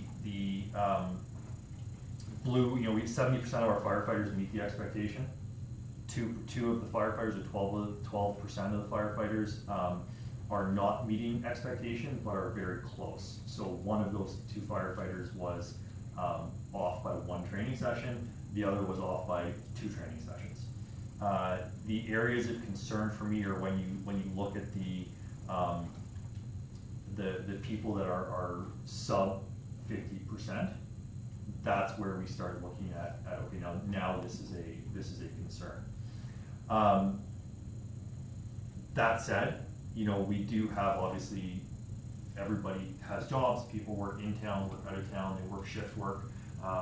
Those have always been allowable reasons for somebody to miss a training session, as long as it's documented and we're notified and they make the effort to make up that session.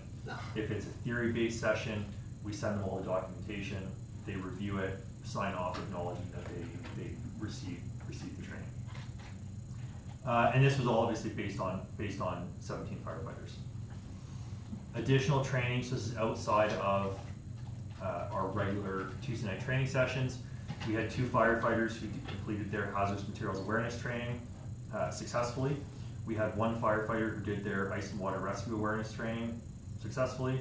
And then we had 1 firefighter who completed Fire Instructor 1 training. We won't know if they're successful until the fire college reports that back to us, usually between 30 and 60 days. So. Can I just ask you a question? Mm-hmm. That ice and water rescue, didn't our crew participate in the French River rescue? Did you not have a team go there? Because I did. Everybody, all but 2 went down, and we did multiple trainings. So this is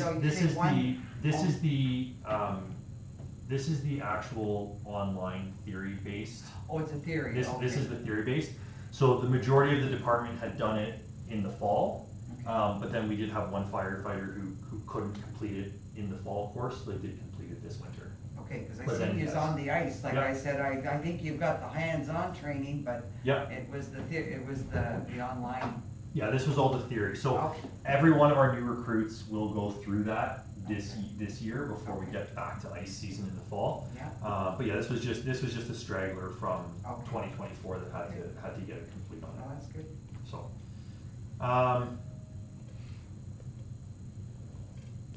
okay, that concludes the training section. Any questions, additions, subtractions, requests for more information in there? No, I definitely like the breakdown, cause I know it was always kind of brought up as it's kind of difficult to break it down to what the different trainings are and everything. I think, and I know, you know, so these are active trainings that were completed or people that are trained up to that level in that sense? Sorry, you're talking the first table with each individual training session? Yeah, so those are training sessions, like say, right? Correct. So, yeah. Yeah, those are training sessions, Okay. yes. Cause I know like, what is it, probably like the first 8 or so, or maybe like 10, well maybe not chimney fire response, but, many of those are directly related to like firefighter 1, right? Mhm. Like your, SCBA and, ladders, ropes and knots and, all those. I don't know, cause firefighter 2 isn't strictly required for, you know, different, like interior attack and stuff. I think it's firefighter, as long as they have firefighter 1, I believe.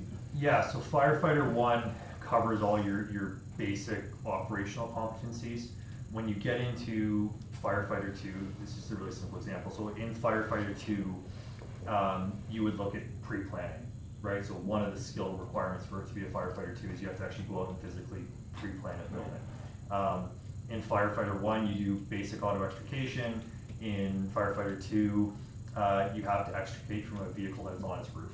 So the bulk of the content is firefighter 1. When we get into firefighter 2, I'm going from memory here, but there's only, I think, 14 skills to go up to firefighter 2. Okay. So for us, and our long-term training plan is once we have everybody firmly into firefighter 1, then we're gonna tackle the firefighter 2 piece. Okay, perfect. No, thank you. And, I mean, I can understand and I can find the different, see the different ones that are relating to firefighter 1, firefighter 2.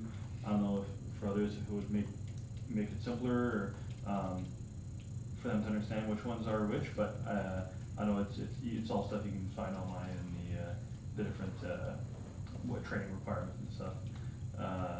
And then training attendance is, nice to see. In Ontario Fire College. So that, I know it was brought up as they're mostly, it used to be more in person back in the day, but now with, after COVID, it's still kind of mostly online. Were they going to be going back to more in person, or is the online kind of still working, or? I do have quite a bit of online training, it's usually not, not the same. The online training is really good for some topics, right? Like these awareness levels, so hazardous materials awareness, fire, ice and water rescue awareness, are all really great online topics. They're all short. They're both like 10-hour courses. They're easy for people to do. The Ontario Fire College closed in 2019, so that's just right off the table. And so what they do now is they've kind of got 3 different models for training through the Ontario Fire College. One is obviously online. 2 is through a learning contract with the Fire College. Essentially that means that I, as a certified instructor, 1, 2, as somebody who is certified in the topic I'm delivering, can contract to the Fire College to teach within our own department that content, and then we bring in an evaluator then to examine on it. Okay. So that's one. The second basically is that you can do a regional course where the fire marshals or the fire college will actually send an instructor out to us if we bring enough fire departments together and we can fill a class. The third version is through regional training centers. So there's about probably 16 or 17 of those across the province. They are run by fire departments, and they will run X, Y, or Z course throughout the year. From the first learning contract being is probably, it is the most cost-effective model to do it. Then you kind of move up to the regional course, which is still very cost-effective. Then you move up to a regional training center. Regional training center for us is very cost prohibitive, because pretty much in any scenario that I've run, we're looking at about $3,500 per person to attend that course. By the time we pay travel, pay room and board, pay course fees, pay wages, it becomes very cost prohibitive for small departments. Because there's no regional training center in the north. The closest one to us is Innisfil, Southern Barrie. So, right now, the way that the French River Fire Chief and I are approaching this is we're basically, him and I sit down a couple times a year and say, okay, what's next? What's the next step? What are we missing? How do we move forward? And the regional courses where we actually physically bring an instructor in is the way that becomes most efficient and most cost effective. Because whether I host the course here or French River hosts the course, it's all day trips. It's a 20-minute drive one way or the other. So that's the approach that we're taking. We have, it comes up later in the report, but I might as well inject it here because we're talking about it.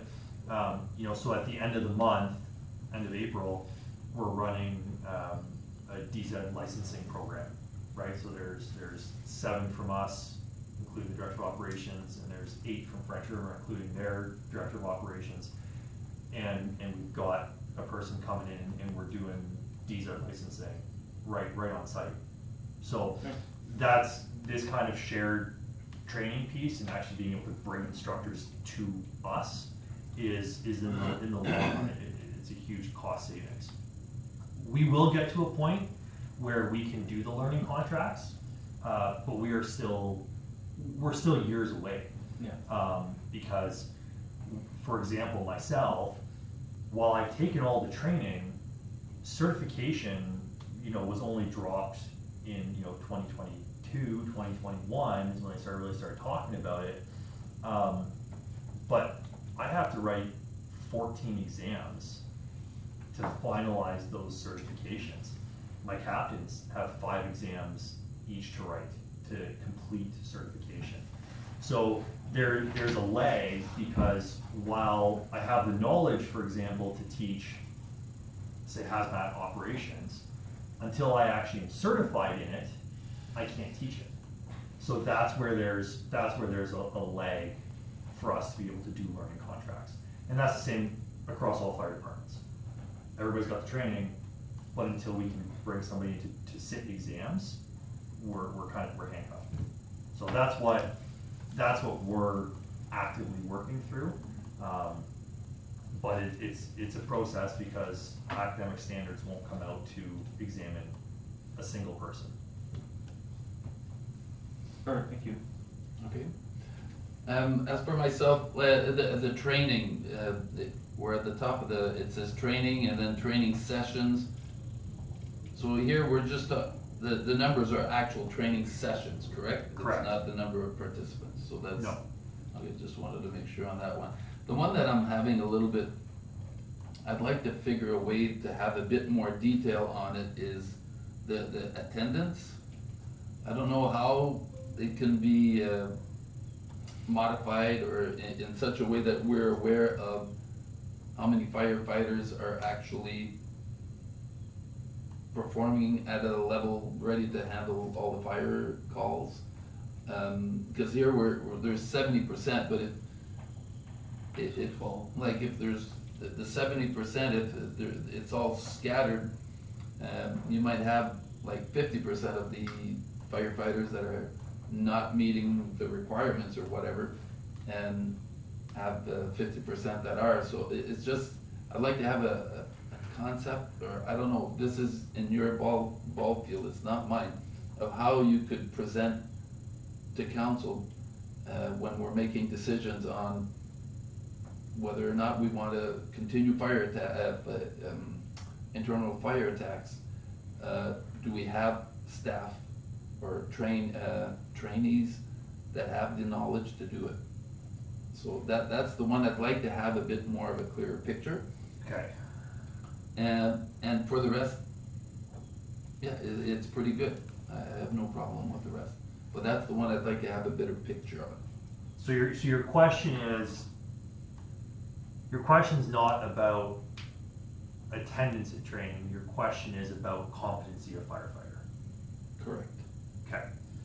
Which in my mind, it goes with the training, but if somebody's had the, I don't know how it works, but. It's tough, right, because, you know, in one of my very tenured firefighters, life circumstance changed, and for 6 months out of the year, or at least 6 months out of the last year, he's had a Tuesday night conflict. So he misses the first 30 minutes of training because he physically cannot be in the building before 7:30, 7:45. And there's nights where he just gets come back from the city, he physically, weather, what you name it. So he is actually somebody in this case, in this table, who falls into that, 18% that were below 50. That said, I have zero concerns about his competency or his knowledge because of his tenure. So I think I think there's a way to separate it, Okay. but I just have to figure out how to do that in a Like if this in a individual. non-subjective non-subjective way, right? Because we can't drive certification and say certification is the number, because we've got a lot of people that, because certification is new, they've got the training, they've got the knowledge, but until they can physically write the exam, that number is still going to not be accurate. So let me leave it with me. I'll Okay. work on a way to present it, and Alright. we'll see if we can tweak that. All right. Okay. Prevention and public education is relatively straightforward. It's straight data, very similar to what was presented previously, just now presented in table formats. Inspections, I think inspections are going to be up year over year, just kind of based on the number that we've got in Q1. Fire education, we already can kind of see that we are very much on track to match, if not exceed, previous years. I now have one member of the department who is very keen on running the social media and the fire prevention side of that for us. So that certainly will enhance the online presence of fire prevention education. I've included burn permits. We didn't have this information at time of publishing, and I still don't have that information. We're waiting on staff for that. But in moving forward, that information will be there just for council to see where we are. Human resources.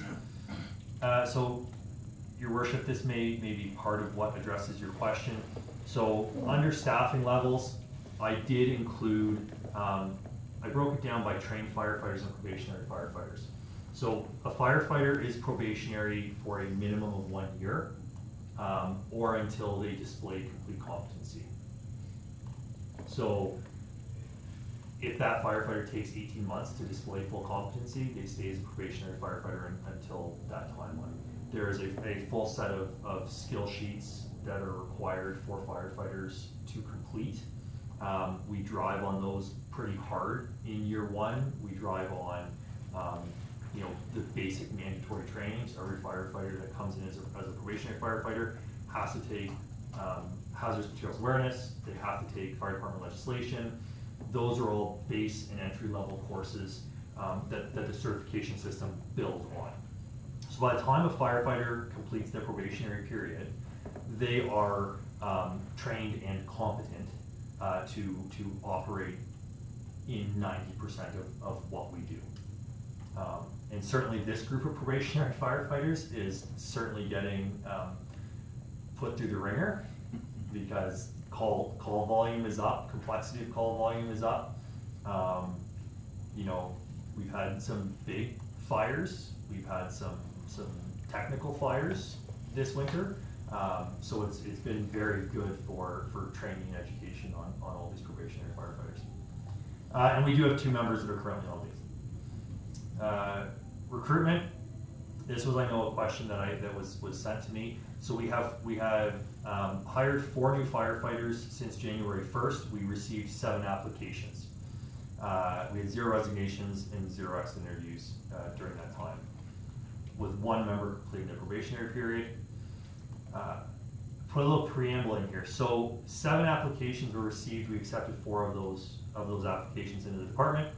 2 of them were voluntary withdrawals on the stance of the applicant. Essentially, they looked at the time commitment for what we were asking for, and they felt that they couldn't do it. And then another was just for a personal reason. They didn't feel that they could again meet the expectation. And then we do have 1 application that still is in process at this time. Rest is for information. Yeah, and then the rest is just pretty well just standard information type stuff, ongoing activities. And then one of the questions from the CAO was in his previous report, he'd indicated around looking at standard operating guidelines and procedures and how those are reviewed. So we are required by law to review all SOPs and SOGs on an annual basis. Generally, for myself, I have it all in one file, and whenever I have some time, I start at the top in January and I work my way through, and by the end of the year, every one of those SOPs and SOGs has to be reviewed with amendments as necessary.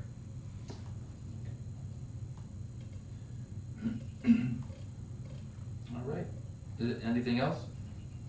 Yes. So you review the policies and then make the changes and then you review them with your, Correct. with all the, Yep. so do they sign every time they review a policy? Do they sign the? We do not, only because it's a very paperwork intensive process, and I find that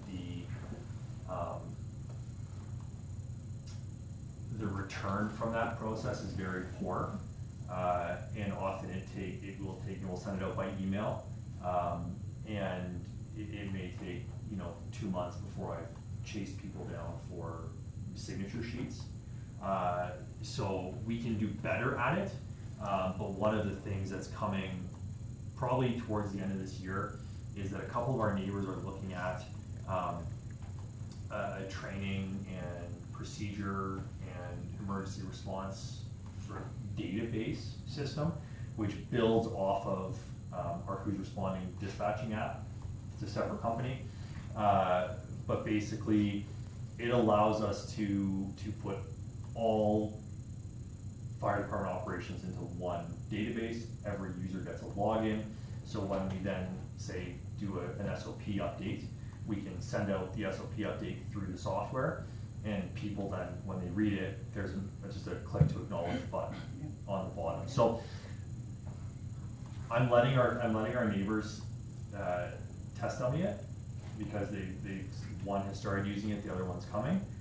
We're gonna get all the kinks worked out of it, get some feedback on it. But that's where we have to go, because in the nature of current society where accountability is everything, we have to have people getting these guidelines, and we have to be getting people to accept them.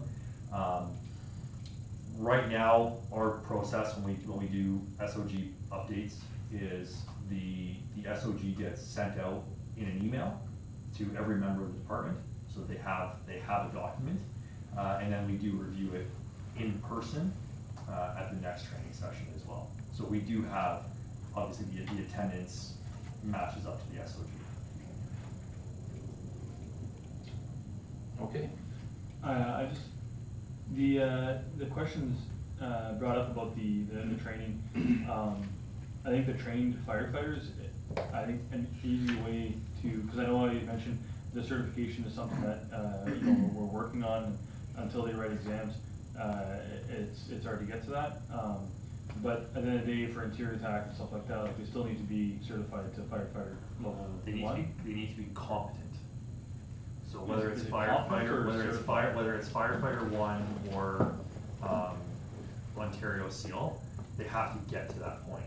Unfortunately, to get to that point, they also have to get experience, Yeah. right? And so you're kind of in this,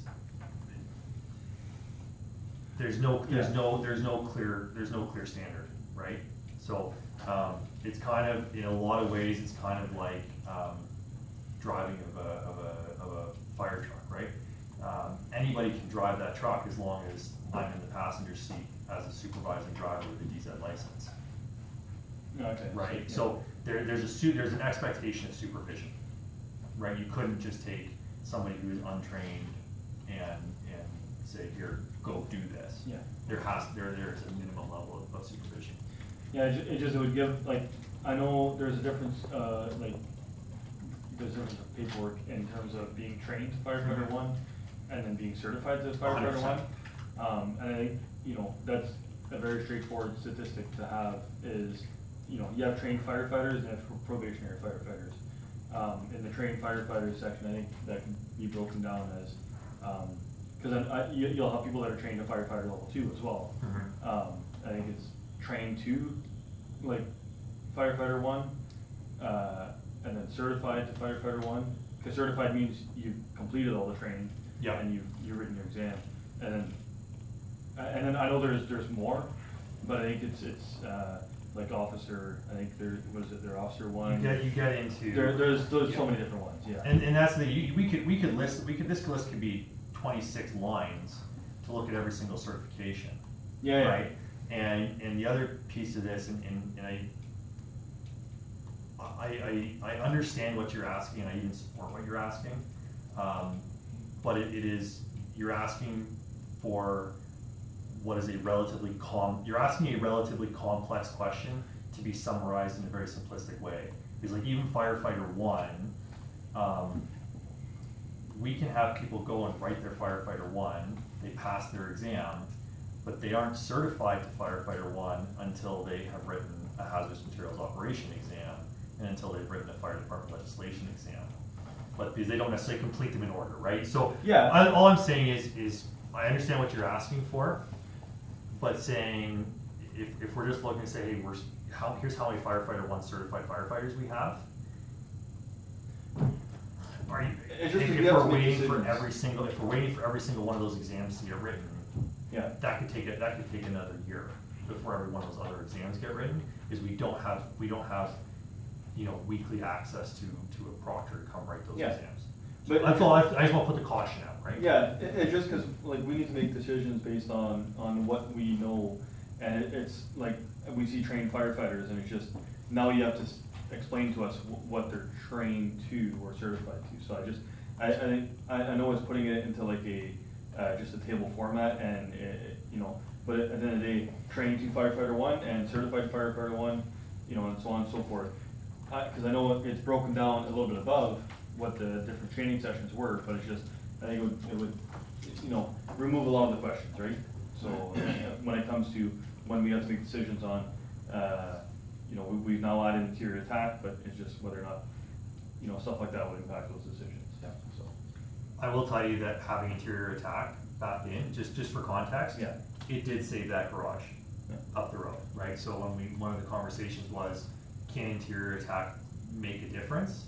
Yes, interior attack can make a difference, and we just had, you know, it was ultimately gonna be a, $10,000 insurance claim for the homeowner versus a complete loss of the structure because of the fact that we could put people into the structure. So just for context, right? I mean, that's a different conversation, I understand, but, And maybe it'll push for us to maybe, you know, provide more funding for training, right? Mhm. If we feel that there's a need for it, maybe it could be used in the terms of, hey, we need more funding for this because we want to get more people certified and trained up to that level. So it's just, you know, you can look at it the other way, so. Okay. All right, moving on then. Thank you very much. I know it's a touchy subject and there's transition, but I think we're on the right track. 863, report to council, bylaw department. It was prepared by Kevin, but I would imagine Andrea's gonna be presenting. Yes. Sorry, I was really involved in listening to that fire. Okay, so this report is for council's information to show what the bylaw department has been working on. You'll see listed under bylaw enforcement and reporting, they've had their hands in a few different types of bylaws, including waste management, traffic and parking. We're developing an open spaces bylaw, which hasn't been discussed with this council, but it was requested by other municipalities, so you will eventually see it. And that's to do with public lands and how natural areas are used within our municipalities. We passed and finalized the blasting bylaw within St. Charles, and kind of on the opposite side of open spaces, this was something that was brought forward by specifically St. Charles Council, so that'll be brought to other councils to see if they're interested in implementing. And then implementing our new e-ticketing system, which is helping to support bylaw enforcement through writing tickets and digital record keeping, especially focused on our administrative monetary penalty system. So it'll be a system that tracks all of our penalties right from writing the penalty all the way through potentially hearing. So screening, hearing, and having better connection between enforcement and administration and clerks who are running our screening and hearing programs. Our junior bylaw officer has obtained his Part 1 foundations through MLEO Association. And you'll see that there were 15 complaints in Q1 for the municipality.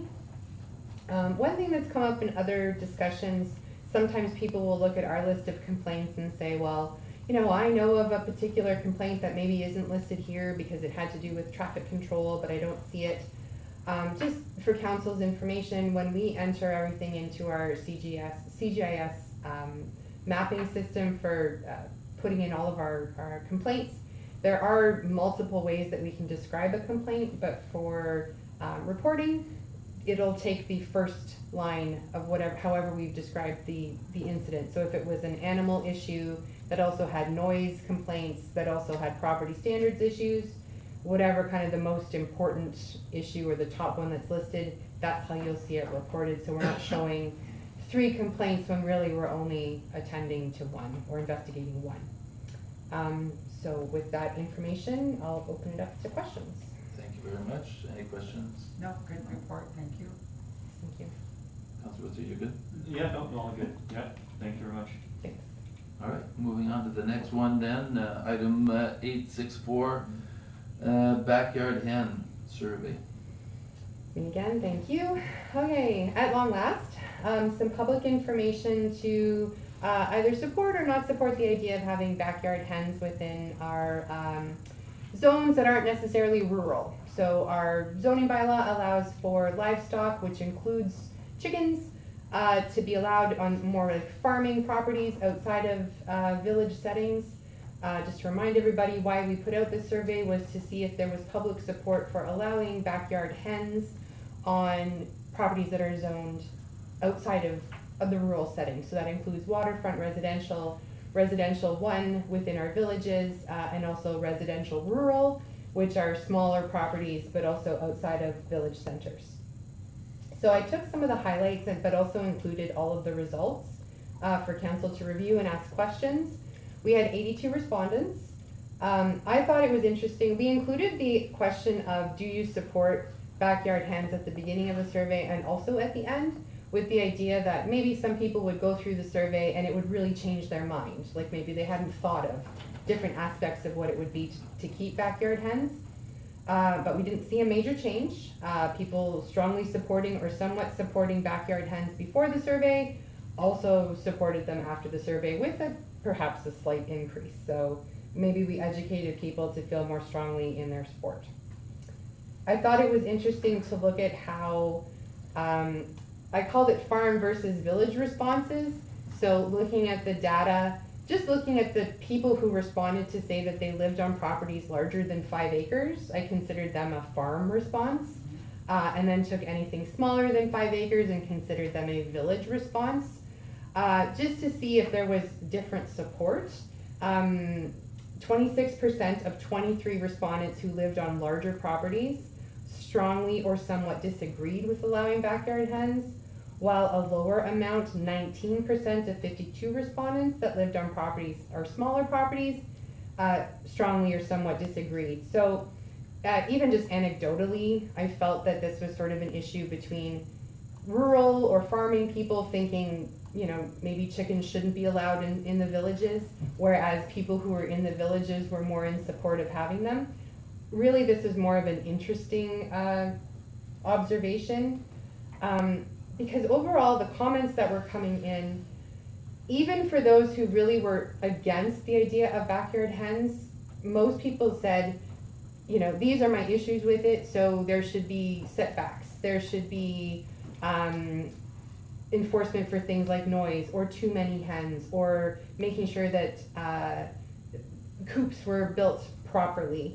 So as much as there seemed to be less support amongst the farm community, it seemed as though most people's responses included the idea that as long as people were being respectful of their neighbors, backyard hens could be seen as something that people would support. And overall, as you can see from that 82 people who did respond, almost 70% of people did support, at least somewhat, the idea of allowing backyard hens. So all that being said, it was never going to be the idea to just let backyard hens go forward. We would be drafting a bylaw that would keep in mind a lot of the issues that people brought up, including odor, sanitation, wildlife attraction, and also the idea of where waste would be taken care of, and that generally there would be rules to follow so that neighbors would know how to respect each other.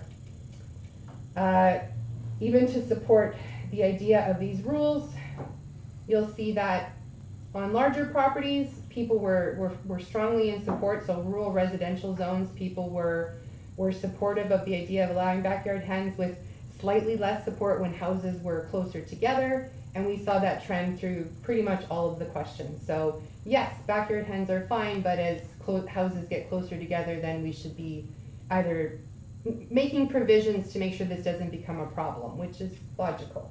So that's where the idea of setbacks and the idea of limiting the number of hens depending on size of property, we would address that with a draft bylaw if council decides to move ahead with this, with supporting this type of allowance. So overall recommendations to be considered by the draft bylaw would be to allow backyard hens on residential zone properties with property size based limits, implement clear expectations on coop size and cleanliness, address setbacks to keep hens away from houses to address noise and smell, restrict hens, especially in multi-dwelling units, but really in anywhere where houses are closer together, but within multi-dwelling units only if agreements can be made between residents sharing the property, addressing predator concerns by requiring proper enclosures, making sure we provide educational resources, and ensuring proper planning is in place for waste disposal, and making sure that it's a question we have an answer to. If smaller properties are not able to handle the amount of waste produced, how would that be best disposed, and how would it be left at the curb? Could it be brought to the landfill? Those questions would all be addressed within a draft bylaw and discussed with council. So our recommendation is that council accept the report and direct staff, if you would like us to produce a draft bylaw for backyard hens that addresses the concerns through the public backyard hen survey. Thank you very much. Councillor Loftus. Well, personally, I'm not in favor of backyard hens. To me, just picture it, 5 o'clock in the morning, it's a hot summer, and you've got your window open, and the chicken lays an egg, and they start squawking. Like, would you like to be woken up at 5 o'clock in the morning? No. A lot of the houses here are very, very close. I don't have anybody really close to me, but my concern is the predators. I know lots of people would take care of them, but you're gonna have those people that are not gonna take care of them. There's gonna be an odor to high heaven when you're walking by somebody's yard. You're gonna get a whiff of it, and it shouldn't be in the town per se. That's my opinion. Okay. I think, I've been kind of in favor of this from the beginning, but, judging from the responses that we've gotten, it seems pretty, well that we go forward. I know there's been concerns brought up, and those can be addressed with, proper, bylaw considerations. I think at the end of the day, if there's any concerns of, animal welfare, it's also not just a bylaw, issue, like at the end of the day, it's livestock and animal welfare that can be, contacted for that. So, I don't know if that's something that we include in the bylaw as information, just, hey, it's not just a bylaw infraction, there's also other avenues that can be used against people that are causing, disturbances or, not taking animal well-being into account, because at the end of the day, bylaw can issue fines based on, whatever, provisions are made for that, but, there are other agencies that also can lay fines and, go that avenue as well, so maybe that'll deter any, issues, hopefully. Yeah, So what's your recommendation? to go forward with, drafting a bylaw, yeah. Okay. So, just looking at the data seems to indicate a positive response for this. We do have, however, 2 counselors that are absent, and in all honesty, the final decision, I think the report has been well presented and received. I would like to refer. Okay, I keep mixing those two up. Yes, I was gonna say, even if a draft bylaw is if the bylaw is drafted, it wouldn't be passed until.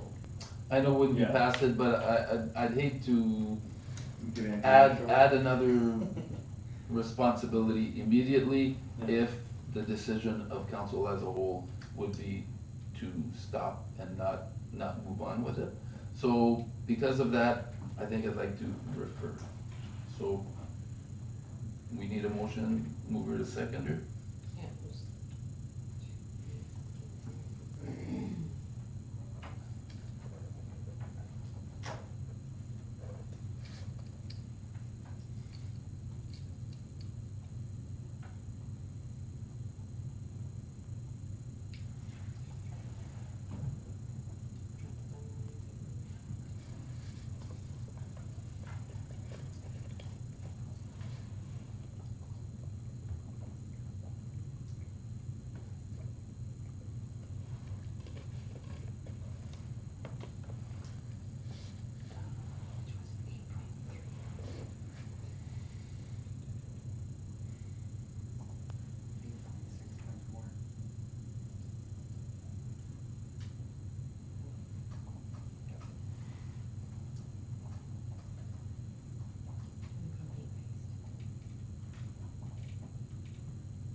Mover and a seconder for, okay, Councilor Loftus, Councilor Patel.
by Councillor Loftus and seconded by Councillor Petsy. Be it resolved that council for the corporation of the municipality of St. Charles agrees to refer item 8.6.4, results of backyard hen survey, to the committee of the whole meeting of May 7, 2025. All those in favor?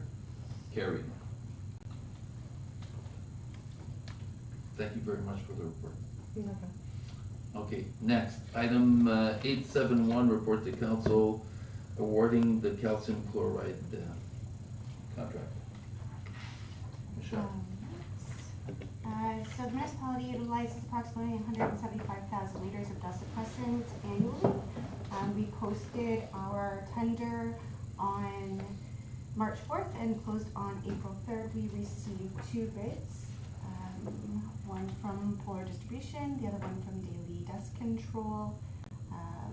And the recommended resolution is to award the contract for the application, supply an application to Polar Distribution for the 0.435 per liter plus applicable HST. There is a small variance of $1,125 that was in the budget. But it depends on the amount of volume that comes in the truck, because sometimes the truck comes as 28,000, sometimes 30. It may not go over, but there might be a little bit there. Okay. Any questions? No? No, Okay. I'm in favor of the recommendation. Moving a seconder for the resolution, Councillor Loftus, Councillor Petit. Moved by Councillor Loftus and seconded by Councillor Petsy. Be it resolved, the council for the corporation of the municipality of St. Charles agrees to award the contract for the supply and application of liquid calcium, 35% in 2025 to Polar Highway Products in the amount of $76,125 plus HST. All those in favor? Carried. Next, item 8.7.2, report to council disposal of municipal assets. Prepared by Michelle. Thank you, Your Worship. So within the report, there is listed items that are no longer being used or that are currently out of service. I've included all of them. I know that within the policy that it is just items that are greater than 5,000 that must be declared surplus. But consideration that there was a few of them, I added them all together for council's information. Thank you very much. Questions, comments? No? Not really. The compressor, I don't know if Metal Air had any interest in that. If probably not, but Metal Air does not have any interest in it. They were saying that it could potentially be $17,000 and up just by opening up. They didn't know exactly what was going on with it, and there was no appetite there for 17,000 and up to repair it. to rebuild. Yeah. Yeah. Okay. Yeah. Yeah. Okay. No, sounds good. And then none of these are really useful items, I think, at this point. The 2014 Chevrolet, I think, has seen better days. So, we only have the 2 items that are 5,000 or above. So can I have a mover and a seconder for this resolution? Councillor Loftus, Councillor Petit. Moved by Councillor Loftus and seconded by Councillor Petsy. Whereas council for the municipality of the corporation of the municipality of St. Charles, I'm getting tired, deems it desirable to declare certain items and or equipment as surplus.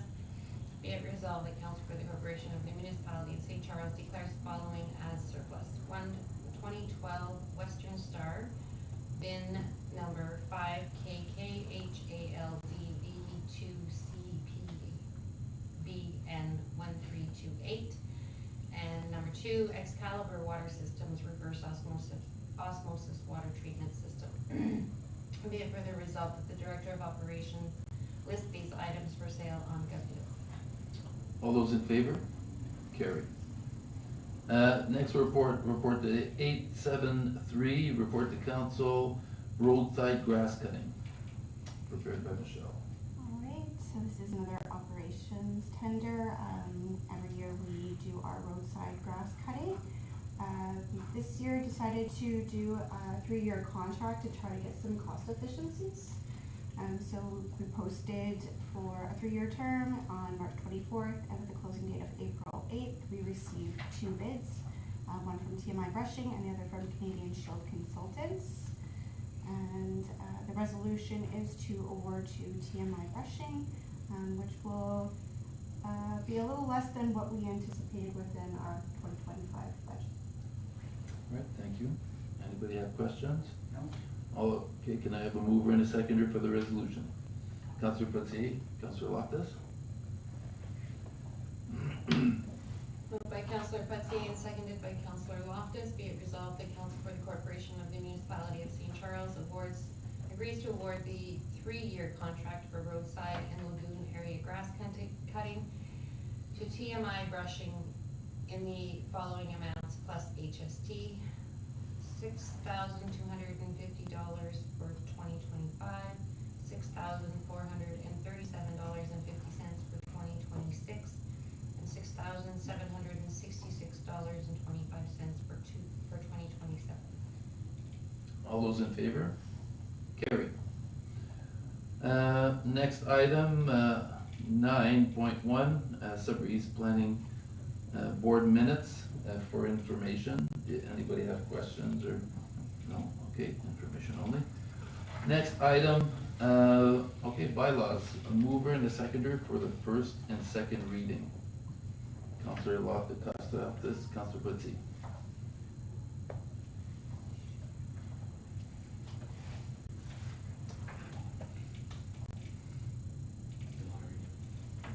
Okay, so, be it resolved, the Council for the Corporation of the Municipality of St. Charles hereby gives first and second reading to the following bylaws.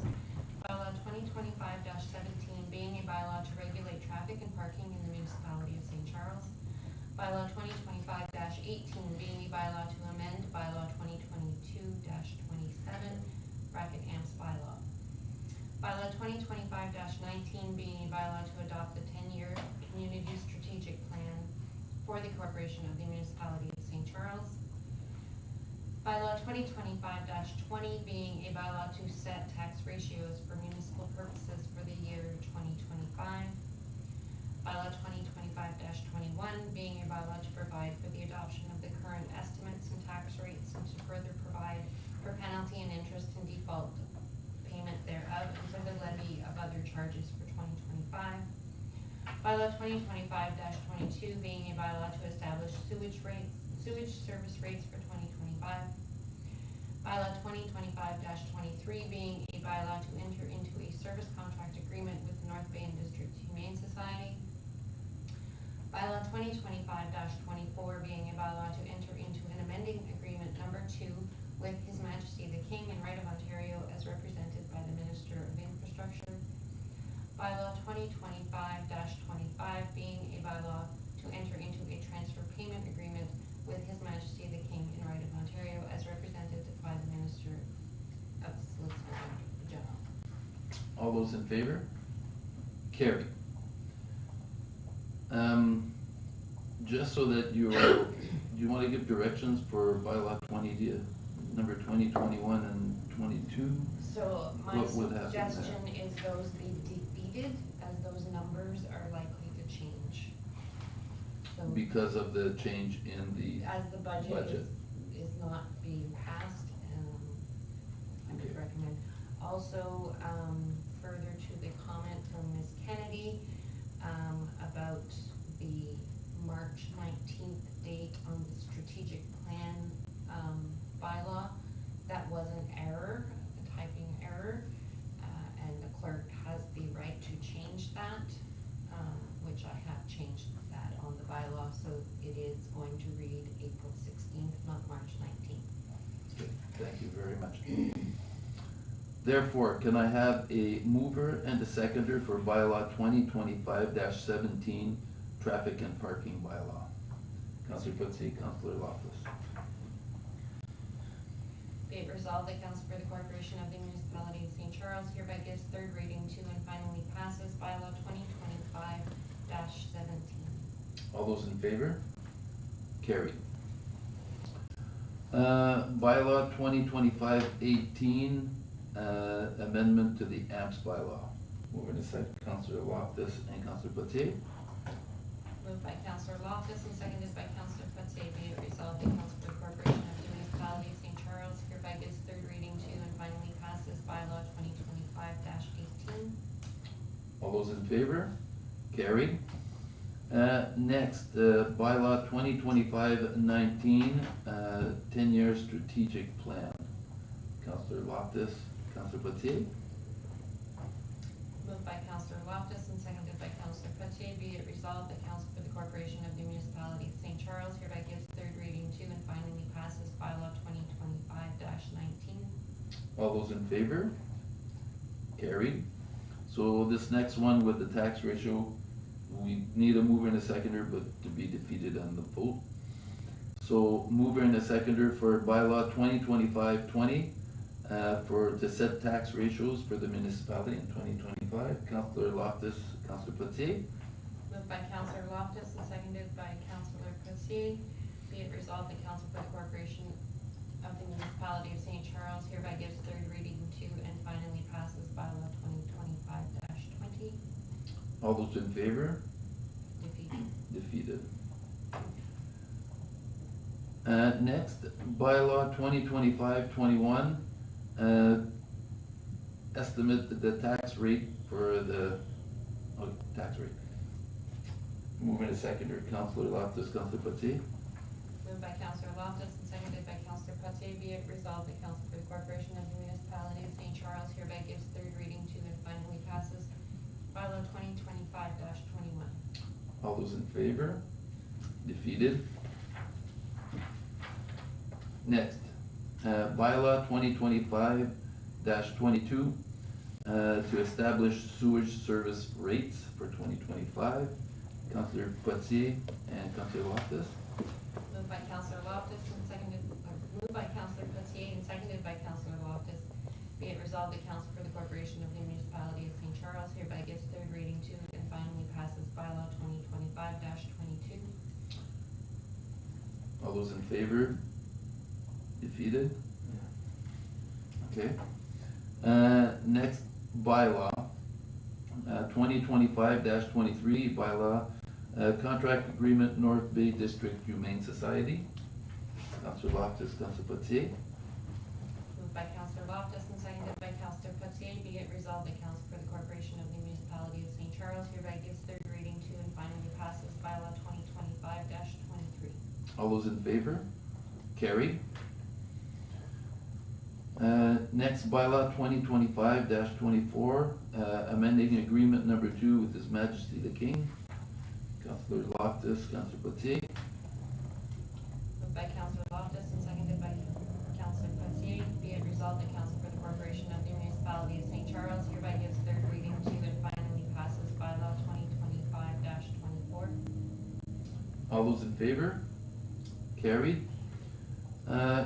Last bylaw, 2025-25, a transfer payment agreement with His Majesty the King. Councillor Loftus, Councillor Pelletier. Moved by Councillor Loftus and seconded by Councillor Pelletier, be it resolved, the Council for the Corporation of the Municipality of St. Charles hereby gives third reading to and finally passes bylaw 2025-25. All those in favor? Carried. Next, I need a mover and a seconder for the first and second reading of the confirmation bylaw. Councillor Pelletier, Councillor Loftus. Moved by Councillor Pelletier and seconded by Councillor Loftus, be it resolved, the Council for the Corporation of the Municipality of St. Charles hereby gives first and second reading to the following bylaw. Bylaw 2025-26, being a bylaw to confirm the proceedings of council at its committee of the whole meeting held April 2nd, 2025, and at its regular meeting of council held April 16th, 2025. All those in favor? Carried. Mover and a seconder for the third and final reading. Councillor Pelletier, Councillor Loftus.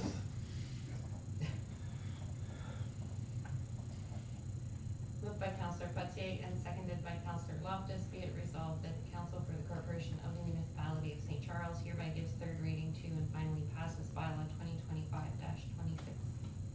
All those in favor? Carried. Moved and a seconder to adjourn. Councillor Loftus, Councillor Pate. Moved by Councillor Loftus and seconded by Councillor Pate, be it resolved that Council for the Corporation of the Municipality of St. Charles hereby adjourns the regular meeting of council at 8:30 PM on April 16, 2025. All those in favor? Carried. Meeting is adjourned.